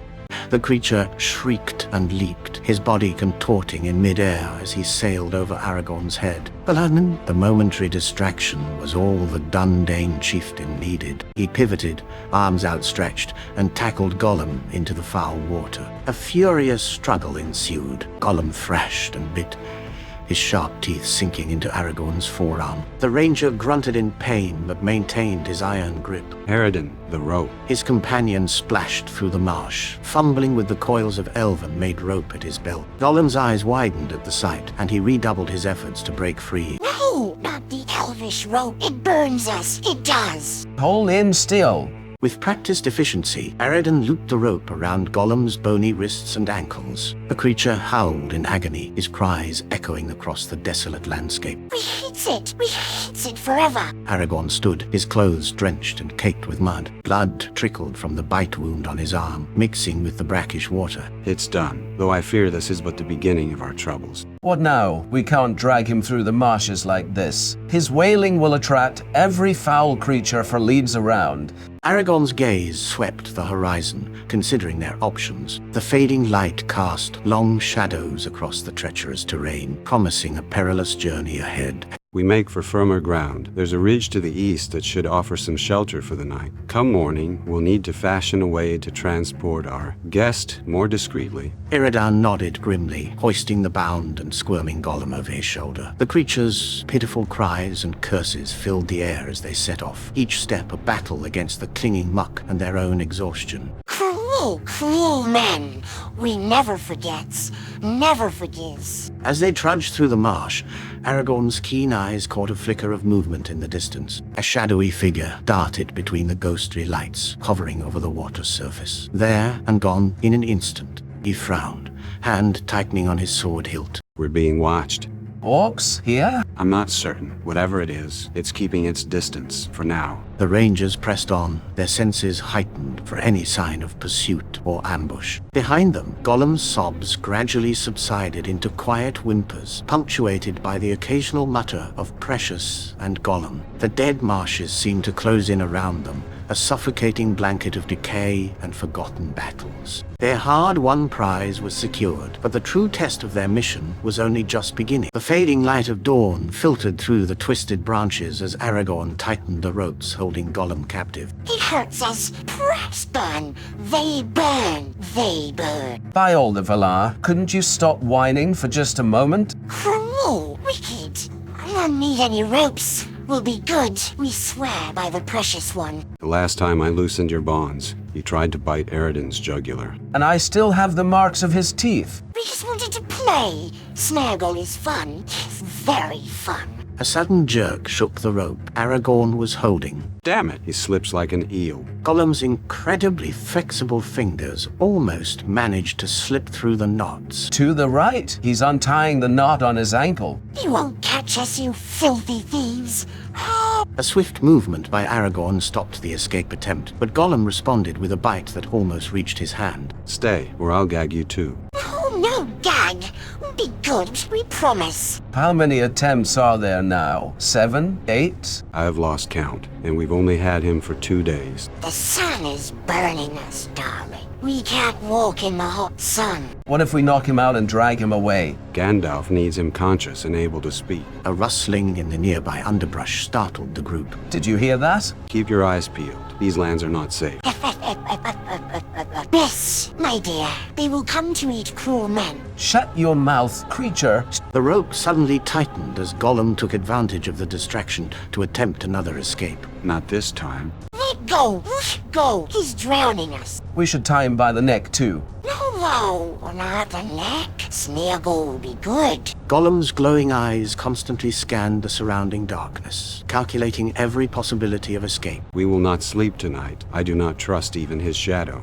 How far is it from Mirkwood? Too much, and every league will be a battle with this creature. Poor, tired men. Sleep, sleep. Snaggle will watch. I'd rather trust a snake. Snakes are wise, yes, my dear. Wiser than stupid men. The fading light of dawn filtered through the twisted branches of Mirkwood. The group's footsteps echoed on the damp moss as they walked with Gollum bound. Stop. Something doesn't fit. Have you seen any trace? Too quiet. Not a single bird. Poor us. Cruel men lead us down dangerous paths. Yes, yes. Shut your mouth, creature. A metallic click echoed beneath his feet. The ground suddenly gave way, revealing a hidden pit with sharpened stakes at the bottom. Don't. Aradin pulled Gollum's rope just as the trap sprang fully open. The three of them rolled onto the wet grass. We were almost killed. The Precious One was almost lost. We must go back. Yes, go back. This trap is not the work of spiders or common orcs. Look at the stakes. They are precisely carved, and the wood is fresh. We left you. Dangerous places. Yes, Let us go! A whistle cut through the air, an arrow stuck in the tree next to Aragorn's head. They're attacking us! Get down on the ground, behind those logs. More arrows flew through the air as they took cover behind the fallen trees. You're going to die. You're all going to die. Have you seen where they come from? From the northeast, but there's something strange. The shots are too accurate to be random. You meant guiding us? Somewhere. Look at the pattern of the arrows. A new volley of shells forced them to move towards a rocky ravine. It's an ambush! No, it's worse. Look at the ground. Almost invisible threads shone faintly in the dawn light, crisscrossing the undergrowth. The precious one! The precious one is near! Don't move, Aridin. Those threads are connected to something. Who could have prepared all this? Someone who knows us. Someone who knows exactly how we think. Friends! Friends are coming to save us. A guttural growl echoed from the shadows of the forest. A misshapen figure emerged from the trees, holding a roughly carved bow. Let go of my little friend! An orc, working with Gollum. Impossible! Garsnig has come for us. One more step and you'll trigger all my traps. Let him go. So, you are the master of traps. I learned from the best hunters in Mordor, and now you're on my turf. Aragorn and Eredin found themselves cornered in front of Grashnig in the clearing of Mirkwood. Do not think that your traps intimidate us. We have survived worse. Do you really think these are all my traps? You fools. The orc pulled out a hidden rope from his robe. Yes, the Master will save us. He will save us from the cruel ranger. Aragorn, you are right. The entire perimeter is riddled with traps. I have been watching them as I followed us. Then we'll have to outwit him. Last chance. Release my friend, or I'll activate all the traps at once. The Master is clever. Very clever. Cleverer than those stupid elves. We will not endure another day like this, Aragorn. We have been sleepless nights because of their constant attacks. And what do you suggest? To deliver this creature back to Mordor? Don't speak of what you don't know. We're not going to Mordor. No. To the mountains we will go. Away from the burning eyes. A mechanism creaked beneath his feet. Don't move, Aragorn. Too late! A net shot out from the ground, but Aragorn dodged it with a cat-like movement, dragging Gollum with him. Let go! Bring us! You will pay for this. Your loyalty to this creature is admirable work, but it is misplaced. He saved my life. I owe him everything. Aragorn, more traps. They're everywhere. Yes, the Master has prepared surprises. Many surprises. Poison darts whistled from the trees. Get down on the ground. Next time I won't fail. I swear by the Spider Lady. Spider Lady, yes. She helped us. Fatigue is killing me. I can't tell the traps from the shadows. Keep your eyes open. We cannot afford to make a single mistake. The roar of the Anduin echoed in the distance as the company made its way through increasingly wet terrain. Boots sank into the mud with every step. He will drown us, my darling. The cruel river will swallow us up. Silence, creature. You will not test our patience any further. Have you crossed this area before, Master? In darker times, the river has changed since then. Aragorn's fingers tightened around the rope holding Gollum as he scanned the riverbank. The river is hungry, yes. Hungry for hobbits and men. Couldn't we look for a ford further north? Time is of the essence. Every hour we lose is an advantage for our pursuers. A gust of humid wind whipped their faces, bringing with it the putrid scent of the swamps they were leaving behind. The big fish will eat us, fat and cruel with sharp teeth. By the beards of the Valar, is there no way to silence him? His words, though twisted, hide truth. I have seen the creatures that lurk in these waters. A bank of fog was sliding over the surface of the river, partially obscuring the other bank. The current seems stronger than I remembered. The spring rains have swollen the riverbed. We must find a place where... Do you hear it? The water is singing, darling. It's singing about white bones in the depths. Gollum's throat, a mixture of laughter and sobbing. There, do you see that bend? The water's calmed down before the curve. I also see the whirlpools afterwards. Better to face what we can see than what lies upriver. The clouds parted momentarily, allowing a ray of sunlight to illuminate the turbulent surface of the river. The light! It blinds us. Precious. It blinds us. At least the sun will allow us to see what's under the water. Prepare the ropes. We will cross before the fog thickens. The ranger stopped at the water's edge, where the stream lapped at the moss-covered rocks. The river will take us. It will take us with the damned fish. If you do not keep silent, you will get up close to those fish you mention so often. Do we bind the creature first, or secure the passage? I'll check the depth first. Keep your eyes peeled. Aragorn plunged his staff into the murky waters of the Anduin. The currents pulled hard at the wood, creating whirlpools around. This way. The bed looks firm. His boots sank into the mud as he waded into the stream. The rope binding Gollum tightened as the creature struggled. Oh, my dear, no. The waters will swallow us up. They will drown us. Come on, bud. There's no other way to cross. The icy water was now up to their waists. The weight of their equipment and weapons was pulling them down. Cruel fishes, sharp teeth. They'll eat us. Yes, they'll eat us. Stay close, Eredin. The current increases in the center. A silver flash cut through the water near his legs. By the Valar, did you see that? We told you. The hungry fish are coming. The ranger drew his sword, the elven metal gleaming in the dim light. They are river pikes. Keep Gollum among us. No. The waters churned violently. A fish, the size of an arm, leapt out.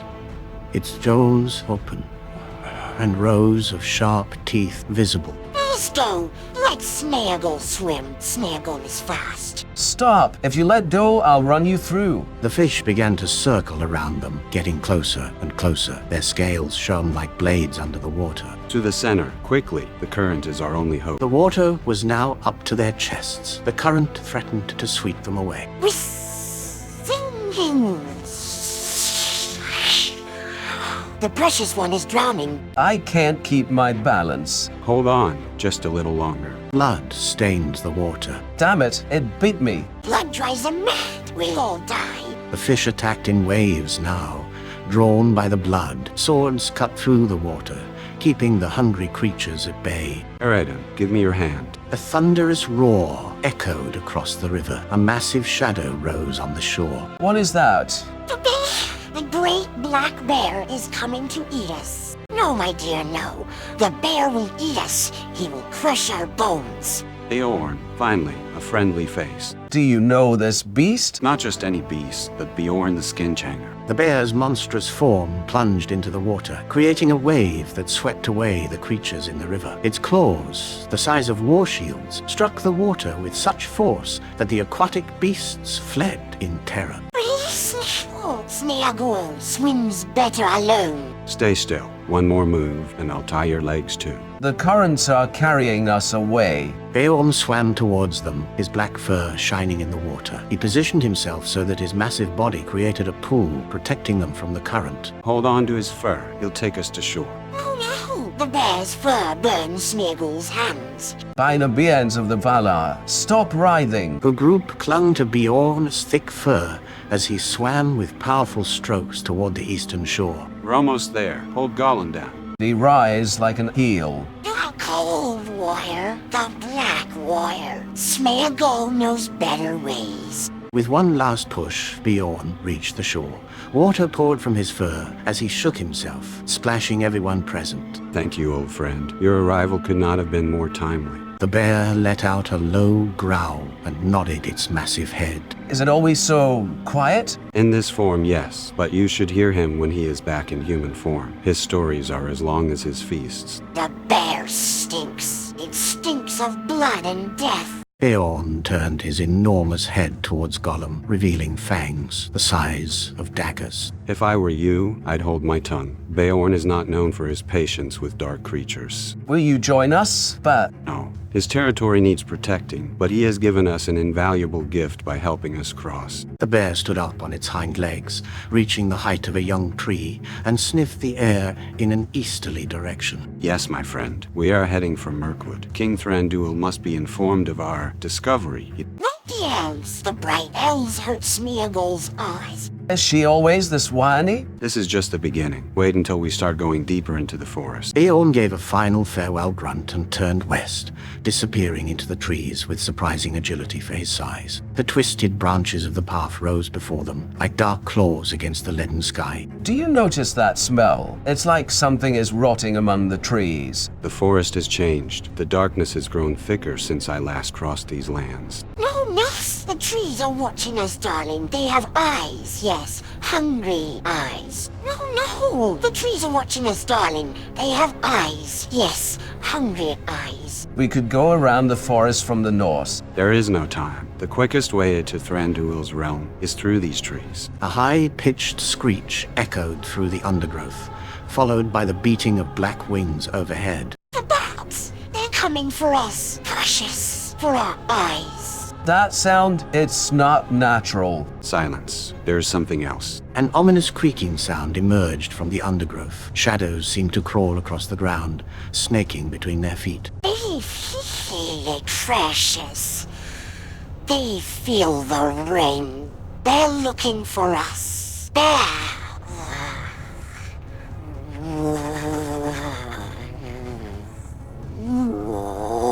What ring does this creature speak of? Pay no attention to him. His words are only delusions. The tension was razor sharp as they made their way through the trees. Branches creaked overhead and shadows danced in the periphery of their vision. The forest will swallow us. It will swallow us as it swallowed the others. Yes, precious. I'll stand first guard when we make camp. We must reach the clearing before nightfall. The creatures of the forest are most active during twilight. A chilling wind blew through the trees, bringing with it the distant echo of howls that did not seem to come from any known beast. The thick forest of Mirkwood rose before them like a dark green wall. Aragorn's fingers tightened on the hilt of his sword as he peered into the shadows between the trees.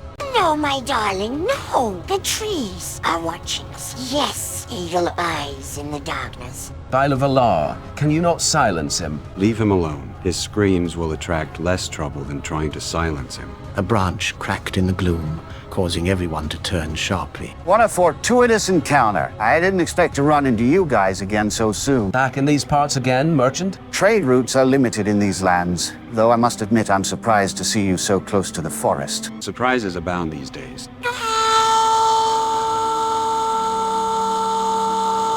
He's lying, my dear. He's lying like all the others. What a peculiar creature you carry with you. Renor's forehead, as his eyes darted from side to side. What brings you so far south of Dale? Caravans tend to avoid these trails. Times are changing, my friend. The traditional routes are plagued by orcs lately. Curious. We haven't seen any sign of orcs in days. Fortune smiles on you then. I should continue on my way. Yes, let him go. Let him go away from the precious one. Renor's fingers drummed nervously on the hilt of his dagger. Didn't you say you were heading north? The plans change. The market in the south promises better profits. And your goods? I see no cart or beast of burden. I left them in a safe place. It is not wise to travel with a load on your back in these lands. Lies. Filthy lies spit from his mouth. A gust of wind stirred the treetops, causing a threatening murmur. I should leave before nightfall. The shadows in the forest are treacherous. Go carefully, merchant. The roads are deceptive here. Renor walked away quickly, his boots crunching on the dry leaves. There's something wrong with that man. I know. His eyes reveal more than his words conceal. The fool will come back, darling. They always come back. Renor's figure, leaving behind only the echo of his hurried footsteps and a silence laden with omens. The twisted branches of the Mirkwood reached up like claws towards a sky that could barely be seen through the dense foliage. The trio of travelers advanced along a path covered in black moss, their steps muffled by a thick layer of rotting leaves. Do you notice that smell? It's like something is rotting beneath our feet. The forest has changed since I last crossed these lands. The darkness has become more tangible. We don't want to be here. The trees are watching us. Precious. Evil eyes in the dark. Aragorn's fingers tightened around the rope, binding Gollum as he dodged a spider's web hanging between two ancient trees. These webs, they're too big to be from normal spiders. The great spiders, yes, yes. They're coming for us. darling. We'll be nice and juicy. Silence, creature. Let us not draw more attention than necessary. Cracking sound echoed in the darkness, followed by the sound of branches snapping. Did you hear that? Do not separate. The forest tries to confuse us. The trees are moving. They're twisting and turning. They're trying to get us. A gust of icy wind blew across the path, rustling the rangers' cloaks. From the shadows emerged several slender figures, bows drawn. Thranduil's domain. I am Aragorn, son of Arathorn. We bring a prisoner by order of Gandalf the Grey. Guards escorted them down a winding path to a towering door carved from living rock. The doors opened with a reverberating creak. On the throne, carved from living wood, Thranduil reposed with a crown of autumn leaves. Aragorn, son of Arathorn. The ravens warned me of your coming. My lord Thranduil, we bring the creature Gollum at the request of Gandalf the Grey. Ah, the wizards always bring in trouble to our doors. They are like winter thunder upon a wild wind. The Bright Elf King hates us. Yes, he hates us. Precious. Silence, wretched thing. Your voice poisons the air of my realm. My lord, with all due respect, the threat to Middle-earth concerns us all. A ranger's apprentice speaks to me of threats. My realm has contained the rot of Dol Guldur for centuries. And that is why we come to you. The shadows extend beyond my borders every day. Why should I add another to my collection? For every shadow we hold is one that will not reach Rivendell, or the Shire, or the lands of men. Thranduil rose from his throne, his tall, slender figure descending the steps with feline grace. So be it. But remember this. If this creature brings disaster to my realm, the responsibility will fall on the House of Elrond and the Dune. No, the cold dungeons, my dears. The groove is the lock's away forever. Take him away, and make sure his cries do not disturb the singing of the trees. The guards dragged Gollum away as he writhed and screamed. His screams echoed through the caverns until they faded into the depths. Aragorn, stay. The night is long, and there are darker matters that require our attention. And what about me, my lord? You, young ranger, will learn that there are conversations that only time and experience can help us understand. The guards will show you to your chambers. Gates of the elven realm swung open at the arrival of the Grey Rider. The gallop of his mount echoed across the stone bridge that spanned the forest river. The elven guards bowed in recognition of Gandalf's figure. Thranduil, welcome to our realm. The creature you seek is in the dungeons. Rumors of his capture have reached Rivendell. Has he revealed anything? Nothing but babbling and moaning. He won't even take a bite. They descended stairs carved into the living rock, deep into the underground palace. Torches cast dancing shadows against the stone walls. Father, allow me to accompany you. This creature is more cunning than he appears. As you wish, my son. In the deepest chamber, guarded by 4 elven sentries, Gollum crouched in a corner, nibbling on the remains of a raw fish. Leave us alone with him. Keep guard outside. Up. The guards retreated, leaving only Thranduil, Legolas, and Gandalf with the prisoner. It's been a long time, Smeagol. No, that name. We are not him anymore. Not anymore. I remember you from the Misty Mountains. Your mind is darker than it was then. Gollum, the Grey Wizard tricked us. Just like dirty Baggins. They all trick us. Gandalf's fingers tightened on his staff.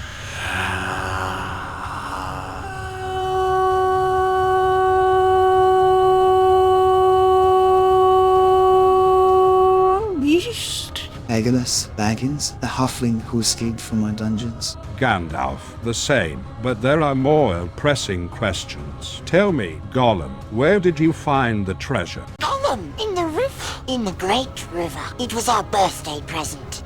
Thranduil, gift? Speak more clearly, creature. Dol found it. But it was our birthday. Our treasure. Gandalf, and what happened to Deagol?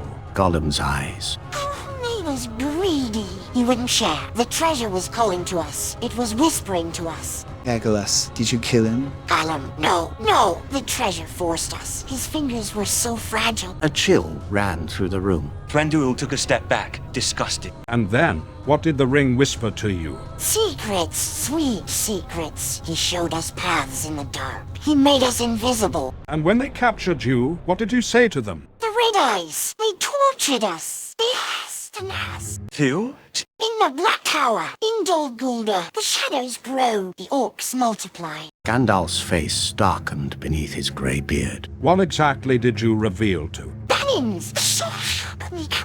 We swear by the precious. The Shire, the home of the halflings? This is more serious than we thought, Thranduil. Have you seen any movement in Dol Guldur? Raiders! Black Rider! They see, they smell, they ask. Gandalf's hands shook slightly. The Nazgul have awakened, The ring wraiths, impossible. They're coming for everyone, for the treasure, for Baggins. The wizard stood up to his full height, his shadow looming menacingly over the creature. What else do you know about his plans? The shadows are spreading. A master grows in power. Soon, very soon. He talks nonsense. No, every word has a purpose. Every delusion hides a dark truth. What do you suggest, Thranduil? I must set out for Dol Guldur. These suspicions must be confirmed. The wizard will die. They will all die. The treasure will return to its master. Gandalf's knuckles whitened around his staff as he slowly stood up. I will provide you with an escort. No, I must do this alone. Keep a close eye on this creature. Its part in this story is not yet over. You can't protect the treasure. No one can. The master will find it. Gollum's deranged laughter haunted Gandalf as he ascended the stairs, his mind already plotting the dangerous path to the Dark Fortress. Withered leaves crunched beneath Gandalf's boots as he walked away from Thranduil's realm. The gloom of Mirkwood grew thicker with each step south, turning daylight into perpetual twilight. Curse this darkness, growing ever thicker. A guttural growl pierced the undergrowth. A misshapen figure emerged from the rotting bushes, followed by three more. Look what we have here. An old man lost in our territory. Get out of my way. I have no time for your pestilence. Ha! Did you hear that, Krishna? The old man gives us all. I will give you one last chance. Get him. The wizard's staff drew an arc of light. Three blinding flashes pierced the stale forest air. The orc's companions fell dead while he collapsed to his knees. Now that your friends can't interrupt us, you and I are going to have a very interesting conversation. Hear me now, wizard. You won't get anything from me. Are you sure? I can smell the stench of fear on you. You do not fear death. You fear your masters. You fear your masters. You know nothing. I know more than you think. The Nazgul have returned to Dol Guldur, have they not? No, I didn't mention the wraiths. Your fear has named them for you. Tell me, how many are there? I will never betray my lords. The end of the staff began to glow with a blue fire, illuminating the orc's deformed face with dancing shadows. Would you rather I call the wraiths? I'm sure they'd be very interested to know who failed in their mission of surveillance. No, not the Nazgul. 3. There are 3 of them in the fortress, perhaps more. The shadows hide them. And what are they doing there? They're preparing. They're preparing something big.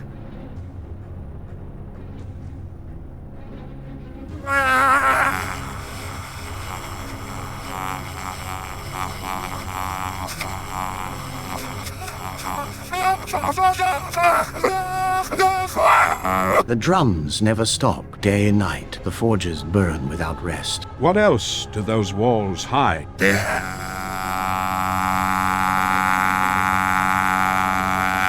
Rumors that run through the shadows. Go on. The Eye. They say it's returned. The one who sees everything. Its power grows. And the others? What about the creatures of the forest? The spiders come closer every day. They weave their webs to his will. Everything prepares for war. A freezing wind blew through the clearing, bringing with it the stench of death and decay. You've been more helpful than I expected. They will kill me for this. The Nazgul will find me. Don't worry, he won't live to see it. A flash from the staff reduced the orc to ashes. The walls of Dol Guldur now loomed before Gandalf, black against the leaden sky. The air throbbed with an ancient malevolence. The shadow spreads faster than we feared. His fingers brushed against the ancient stone of the wall. A chill ran down his spine as the shadows seemed to creep towards him. The council must know of this. War is coming, and it is coming with haste. With one last glance at the cursed towers, Gandalf walked away into the mists of Mirkwood, his mind already plotting the moves necessary to face the gathering darkness. The breeze rustled the leaves of Mirkwood as a cart crossed the borders of Thranduil's realm. The creaking of the wheels echoed against the ancient trunks. Hail, guardians of the realm. I bring the finest silks from Dale and spices from the east. Show your credentials, merchant. Of course, of course. King Bard himself sealed them. Do you see the seal?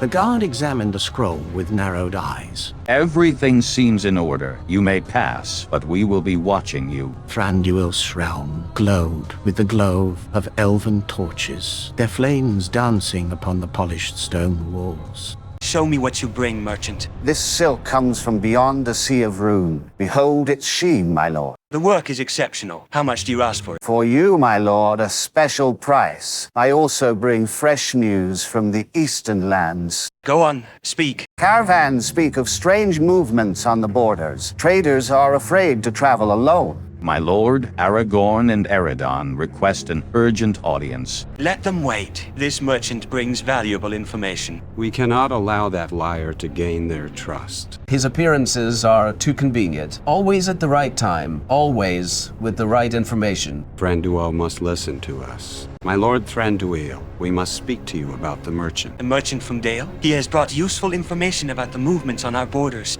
That is precisely our concern. Your appearances are too timely. Are you suggesting he is lying? We suggest caution. His intentions may not be as they appear. And what proof do you have? The patterns of your visits, the information you handle. Patterns? Suspicions? I cannot act on conjecture.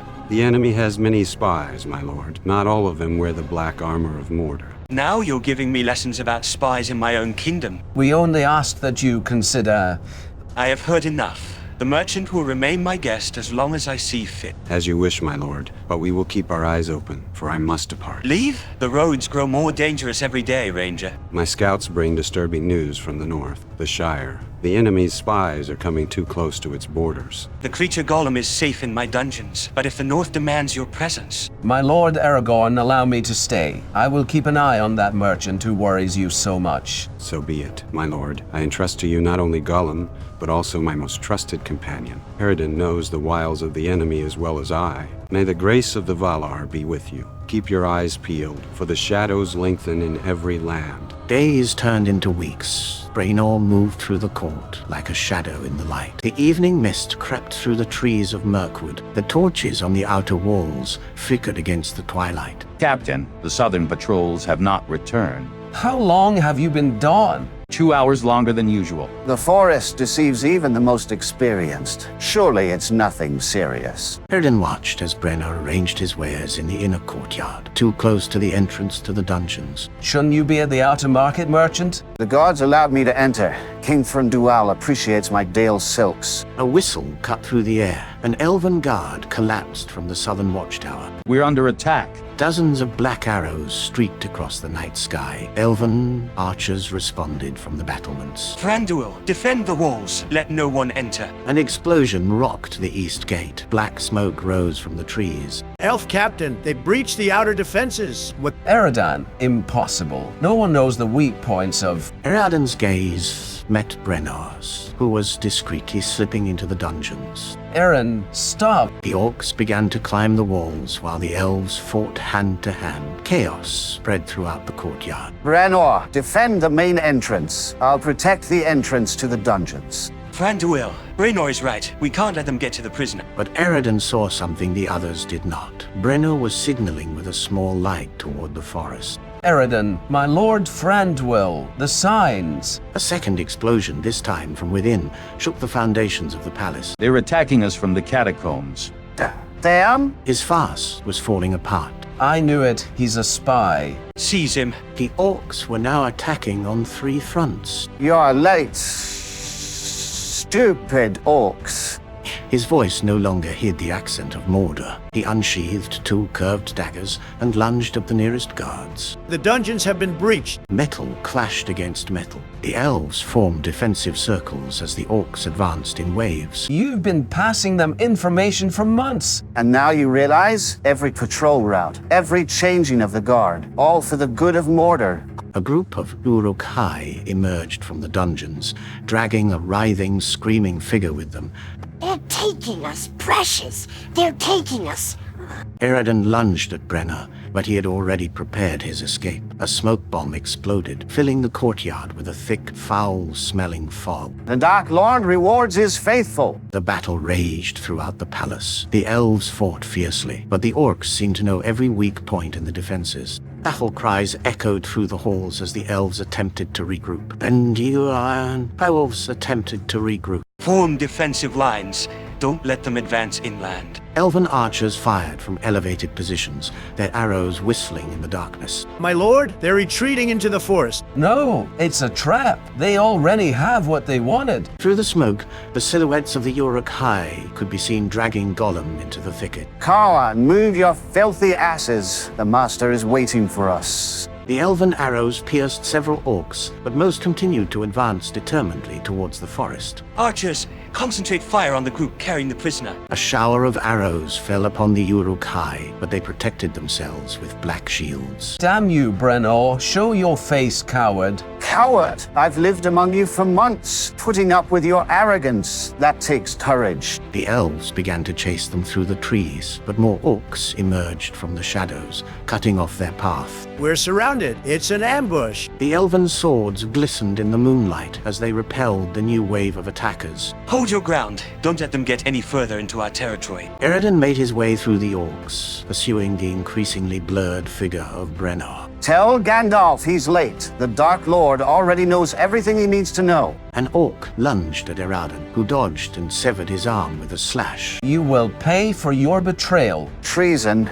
this is just the beginning. The Dark Lord has bigger plans. Gollum's screams faded into the distance as the Uruk-hai retreated into the darkest part of the forest. Regroup. We can't chase them blindly in the dark. Times are changing, elves. Your kingdom will fall like all the others. A final group of orcs launched fire arrows at the palace walls before disappearing into the night. My lord, we have wounded on the walls this one. Take them to the healing rooms. Put out those fires. Flames licked at the elven stone walls as battle cries split the night air. Brina's fingers slit beneath his robes, feeling for the small glass vials. How many guards are guarding the prisoner? Only 2 at the main entrance. The rest go to defend the eastern walls. Excellent work. Your loyalty to Saruman will be rewarded. The corrupted guard nodded and disappeared into the shadows. Renor pulled out the flasks, their contents glowing with a greenish glow. The time has come. The Dark Lord will be pleased. The jars flew through the air, crashing into the western walls. An explosion of green flames lit up the night. By the stars, they attack us from the west. Defend that position. Move the troops. My Lord Thranduil, I have seen orcs climbing the western terraces. Move half the guard to the west. Don't let them penetrate our defenses. The hurried footsteps of dozens of elven warriors echoed through the halls. Renor slipped through the shadows towards the dungeons. Who comes, my darling? Who comes to us? Someone who will take you where you truly belong, creature. Stop. This area is restricted by order of the king. I bring new orders. The prisoner must be moved. The orcs know his location. I need a stamped warrant. Renor's dagger gleamed in the gloom, finding its mark on the guard's neck. Here's your stamp. Yes, yes. Free at last, darling. We're free. We're free. Follow me and keep your filthy mouth shut if you want to live. We're precious. Which way do we escape? Through the ancient tunnels. The elves abandoned them centuries ago. A sound of approaching footsteps made them both stop. I always knew there was something rotten in you, Brenor. You're late. As usual, Eredin. The game is over. Saruman is unstoppable now. Why? Why betray the trust of those who took you in? Trust? The only trust that counts is that of true power. The swords met in a flash of steel, while Eredin and Brenor fought fiercely. A misshapen figure slithered like a snake through the darkest recesses of the dungeons. Who's there? Who's coming to us? It's me, you sneaky rat. Snake has come for us. Just as he promised that day in her lair, wasn't he? My darling.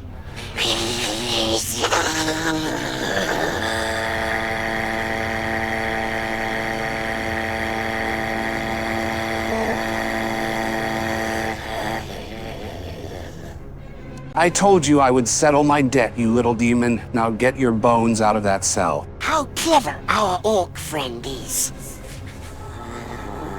A guttural growl echoed from the shadows. Hurry up, Brainer! Distraction won't last forever. Patience.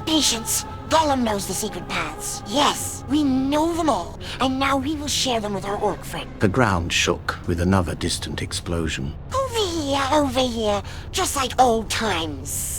Hey, Grisnik, when we tricked the great spider together. If they catch us, there will be no spider that can save us this time. Sharp, do you hear that? The guards are coming. Hurried footsteps echoed through the adjacent corridor. The West Wing defenses have fallen. We need reinforcements. And the prisoner. To hell with the prisoner. If we don't hold off the attack, there won't be any cell left to guard. The footsteps hurried away. Just as foolish as those spider orcs. No offense, friend Grashnik. Less memories, more movement. The exit is near. Yes, just like when we guided your companions away from the spider. How well we worked together. A gust of fresh air blew through the stone cracks. The name calls to us, darling. Silence! There are guards on the battlements. Gollum knows another way. By ancient roots, yes. Trust us as we trust you. Oh! His bony fingers groped at the stones of the wall. Here, the secret passage we found. So clever we are, aren't we?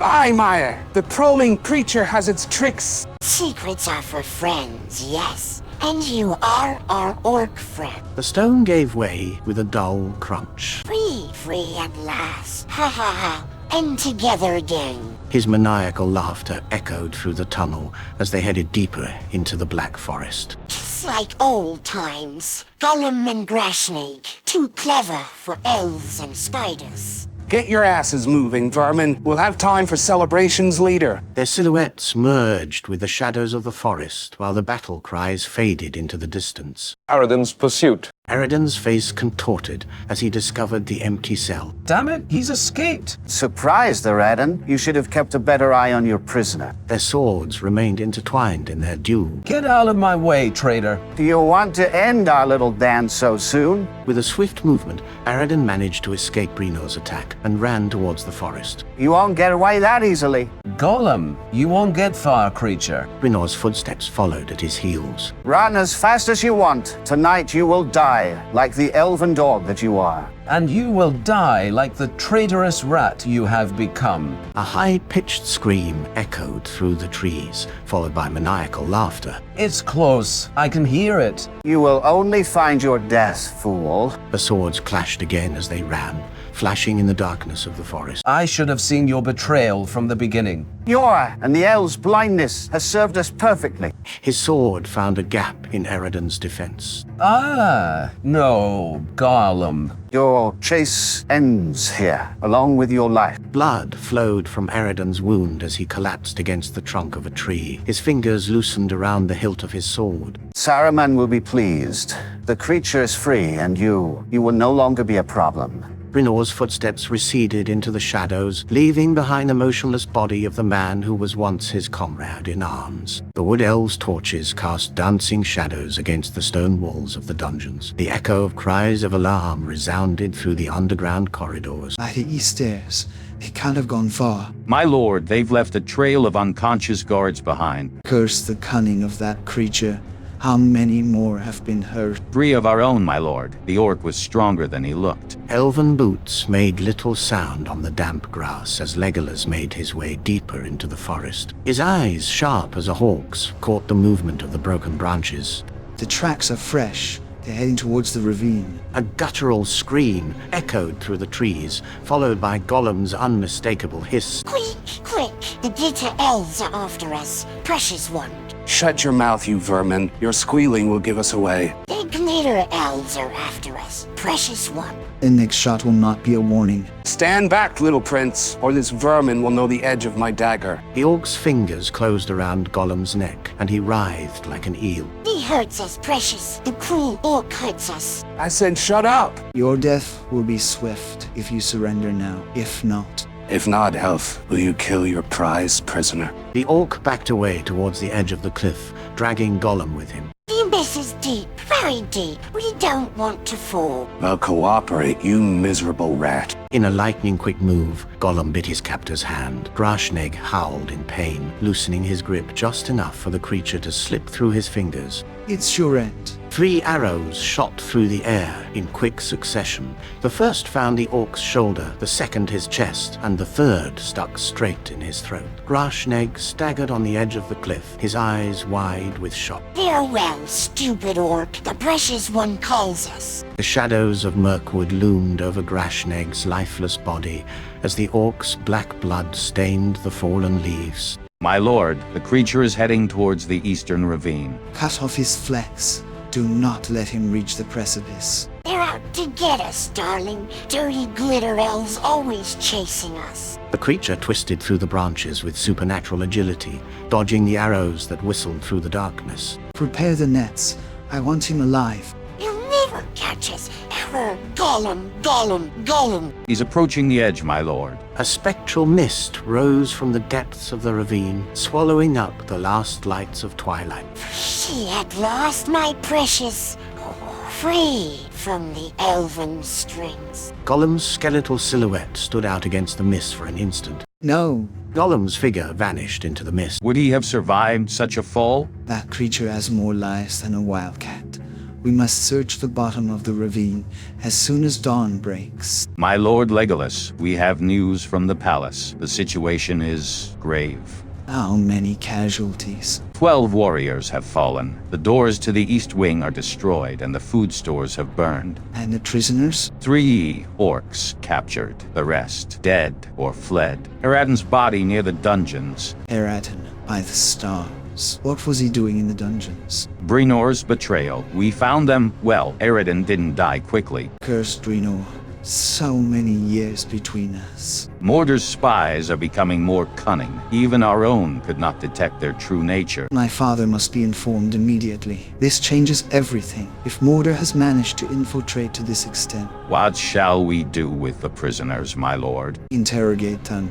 I want to know every detail of how they penetrated our defenses and reinforce the guard at all approaches to the realm. We cannot afford another blow like this. Legolas' footsteps echoed through the winding corridors of the underground palace, torches casting dancing shadows across the carved stone walls. As he reached the imposing doors of the throne room, the guards stepped aside with a bow. My prince, King Thranduil, awaits you. The doors creaked open, revealing the majestic throne room. Come closer, my son. The king's fingers drummed on the armrest of his throne. Darkness looms over our realm once more. Scouts have sighted movement on our borders. Orcs? Something worse. The Dark Lord's servants move stealthily, like snakes in the grass. Then we must act immediately against Breno. No, not yet. We must outwit our enemies. We already know of his treachery. Why wait? For we do not know how many more like him lurk among us. If we seize him now, his accomplices will hide in the shadows. Every moment that passes is a risk for Gollum. And every misstep could be fatal to our realm. The king rose from his throne, his silver cloak billowing as he descended the steps. We must keep him under surveillance. Let him believe we suspect nothing while we reinforce Gollum's security. What if he's already sent messages to Mordor? He certainly has. That is why we must be prepared for an imminent attack. Thranduil placed a hand on his son's shoulder. The fate of our realm may depend on how we handle the next few days. I will not say you, father. The dark days that Mithrandir foretold are coming. Mirkwood will once again taste the taste of steel and blood. As in the days of the last alliance. Worse times lie ahead. The enemy has learned from its mistakes. It no longer strikes with armies, but with whispers and betrayals. What exactly do you ask of me? Keep your eyes open. Don't let Brynner suspect we're watching him. And above all, protect Gollum. That creature is the key to everything. The king paused, his eyes shining with a concern he rarely showed. I trust you more than anyone, my son. The future of Mirkwood is in your hands. Weeks passed, the first rays of dawn filtering through the twisted branches of Mirkwood. Thranduil contemplated the map spread out on the oak table in his private chambers. A message has arrived from Rivendell. Lord Elrond calls a council of the utmost importance. Council? Now? The times are darkening, my son. After what happened with Gollum and Brino's betrayal, we must inform the other kingdoms. Why not send a messenger? This requires more than just a messenger. I need you to go as a representative of Mirkwood. Me? But I've never been to Rivendell. That is why it is time for you to meet Lord Elrond and strengthen our ties with the elves of the West. What should I tell them about Gollum? Everything. The creature, its escape, the betrayal. Mithrandir was right to be so concerned about the creature. A Sylvan guard hurried into the room. My lord, scouts report strange movements on the southern borders. All the more reason for you to leave as soon as possible. The journey will be safer if you take advantage of the protection of the dawn. What route do you suggest? Avoid the main road. Take the ancient elven paths through the misty mountains. And the spiders of the North Pass? Better spiders than spies from Mordor. At least the spiders aren't after the information you carry. A servant entered, carrying a bundle of sealed letters. These documents contain all that Lord Elrond needs to know. Guard them carefully. I will protect them with my life. I would prefer you protect them with your cunning. The dead do not deliver messages. In the stables, a white horse was waiting, already saddled. How long do you think this council will last? I do not know, my son, but I have a feeling that what is decided there will change the course of all the kingdoms. The wood elves gathered on the bridge to bid farewell to their prince. The morning mist was beginning to rise between the trees. May the light of the stars guide your steps. I will not fail you, father. It is not me you must fail, but all the free peoples of Middle-earth. Legolas mounted nimbly, his horse pawed, eager to be gone. I will return with news of the council. Keep in mind that you carry with you not only our messages, but also our hopes. The horse reared up on its hind legs before riding off into the morning mist. The figure of the elven prince gradually faded into the fog, the fallen leaves dancing in his wake. The elven procession remained motionless until the last echo of hooves faded into the distance, leaving behind only the rustling of the wind through the leaves and the growing unease of the dark times ahead.